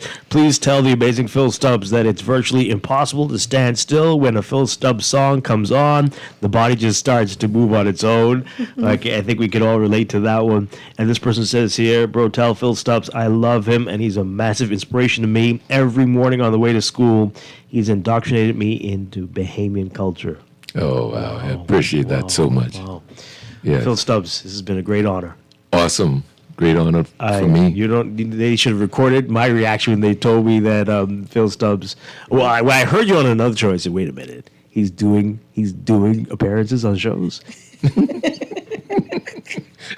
No offense, Iesha, but I say it can't just be somebody from Nassau Cruise Port here. Gotta have Phil Stubbs here. Absolutely. And then when I saw that he was in Nassau, I said, wait, okay, so it won't be Zoom? Oh, man. And this has been a great honor. Thank you so much. Thank you so much. You've made my year, my decade. I'm looking forward to Saturday. Right. Okay. Thank you. Looking forward to seeing you. Yes. Yes. Thank you so much. Yeah. All right, Iesha, thank you very much for being here this morning. Thank you for having us. We're going to take a break and wrap things up. This is Morning Blend Business on Guardian Radio. Phil Stubbs, you want to sing us to the break? What do you got for us? We're going to sing something to the break. Okay. Ooh la la la. Ooh la la la la. Ooh la la la. Ooh la la la. Ooh. Oh, Cat Island, yeah, you are the highest, woo, in all the land, yeah. Wow, thank you so much, sir. Phil Stubbs, folks. We'll be back. Earning zero interest on your savings at the bank? With as little as $100, you can start earning interest on your money while you're sleeping, eating, or standing in line at the bank with the CFAL Savings Express Plan. Ready to invest? Start by putting $1,000 into our mutual funds and earn interest there too. Because at CFAL, your interest is our interest. Visit cfal.com to start now. CFAL, growing wealth for future generations of Bahamians. Doctors Hospital has reimagined primary care. We have invested to improve our health system, ensuring that accessible, affordable, world-class clinical care is closer to you. We understand that your relationship with a primary care provider shapes the foundation of your overall health. Our new modern primary care facilities are where critical diagnosis, with locations across New Providence, Grand Bahama, and Exuma. We invite you to experience the Doctors Hospital difference. Book your next appointment at clinics.doctorshosp.com. Struggling to repay your loan? Let us help you get back on track with payment terms that suits your financial situation and improve your credit score and credit report with the Bahamas Credit Bureau. Inquire about our restructured loans today. Call us at 356-7764.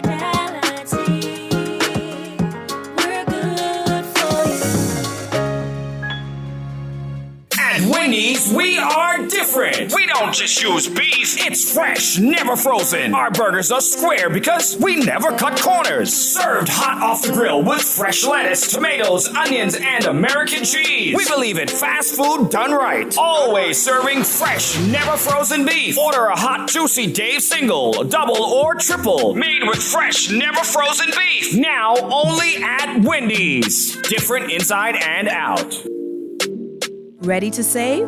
You can put $100 into the CFAL Savings Express Plan and make sure your money keeps growing. Earn interest on your savings, standing in line at the bank. Ready to invest? Start by putting $1,000 into our mutual funds and earn interest there too. Because at CFAL, your interest is our interest. Visit cfal.com to start now.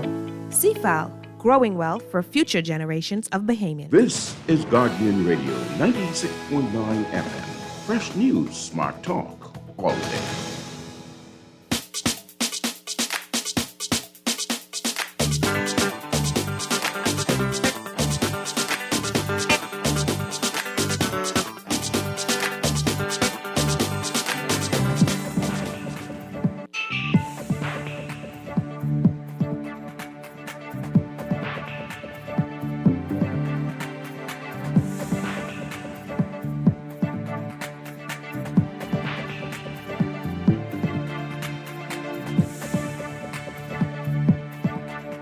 It is time for your morning business report brought to you by just released Global Economic Prospects 2024 projects the Bahamas' economy will grow 1.8% in 2024, which is a revision to the 2% growth it projected in June 2023.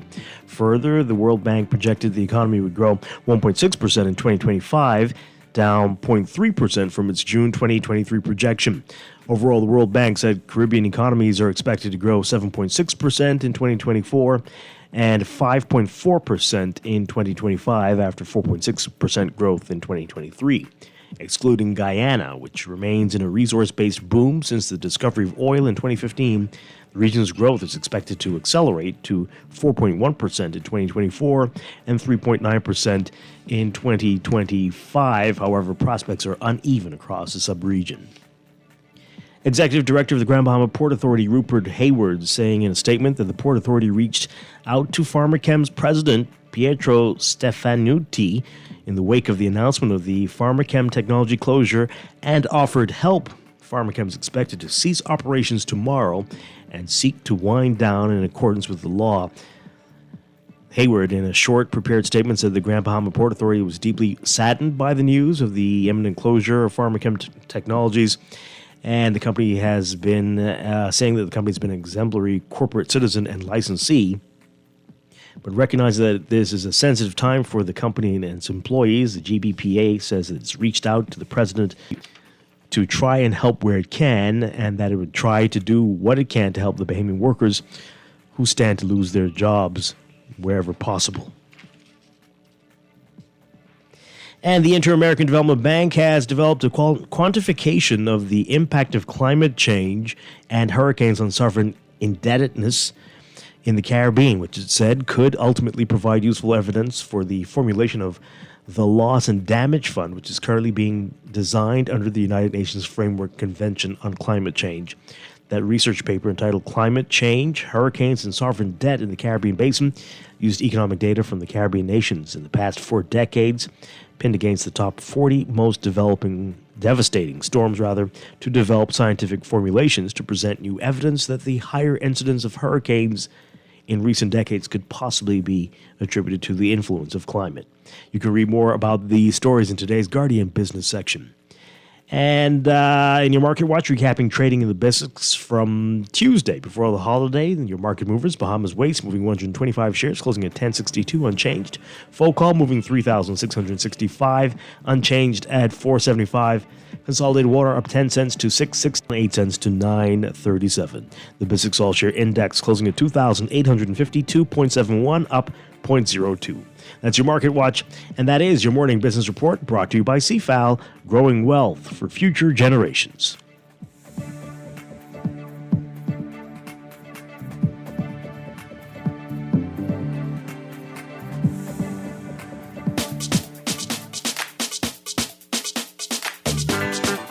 Laverne Gardner, I'm on a high right now. I got to go and calm myself down. This was excellent. Yes. Turned out very well. Thank you for being here and being a part of this. Oh, it's a pleasure. I'll talk with you again next week. And I'll be back tomorrow morning with more Morning Blend and Morning Blend Business right here on Guardian Radio 96.9. Dwight Strachan, have a great one. Stay tuned for On the Clock with Aaron Green next.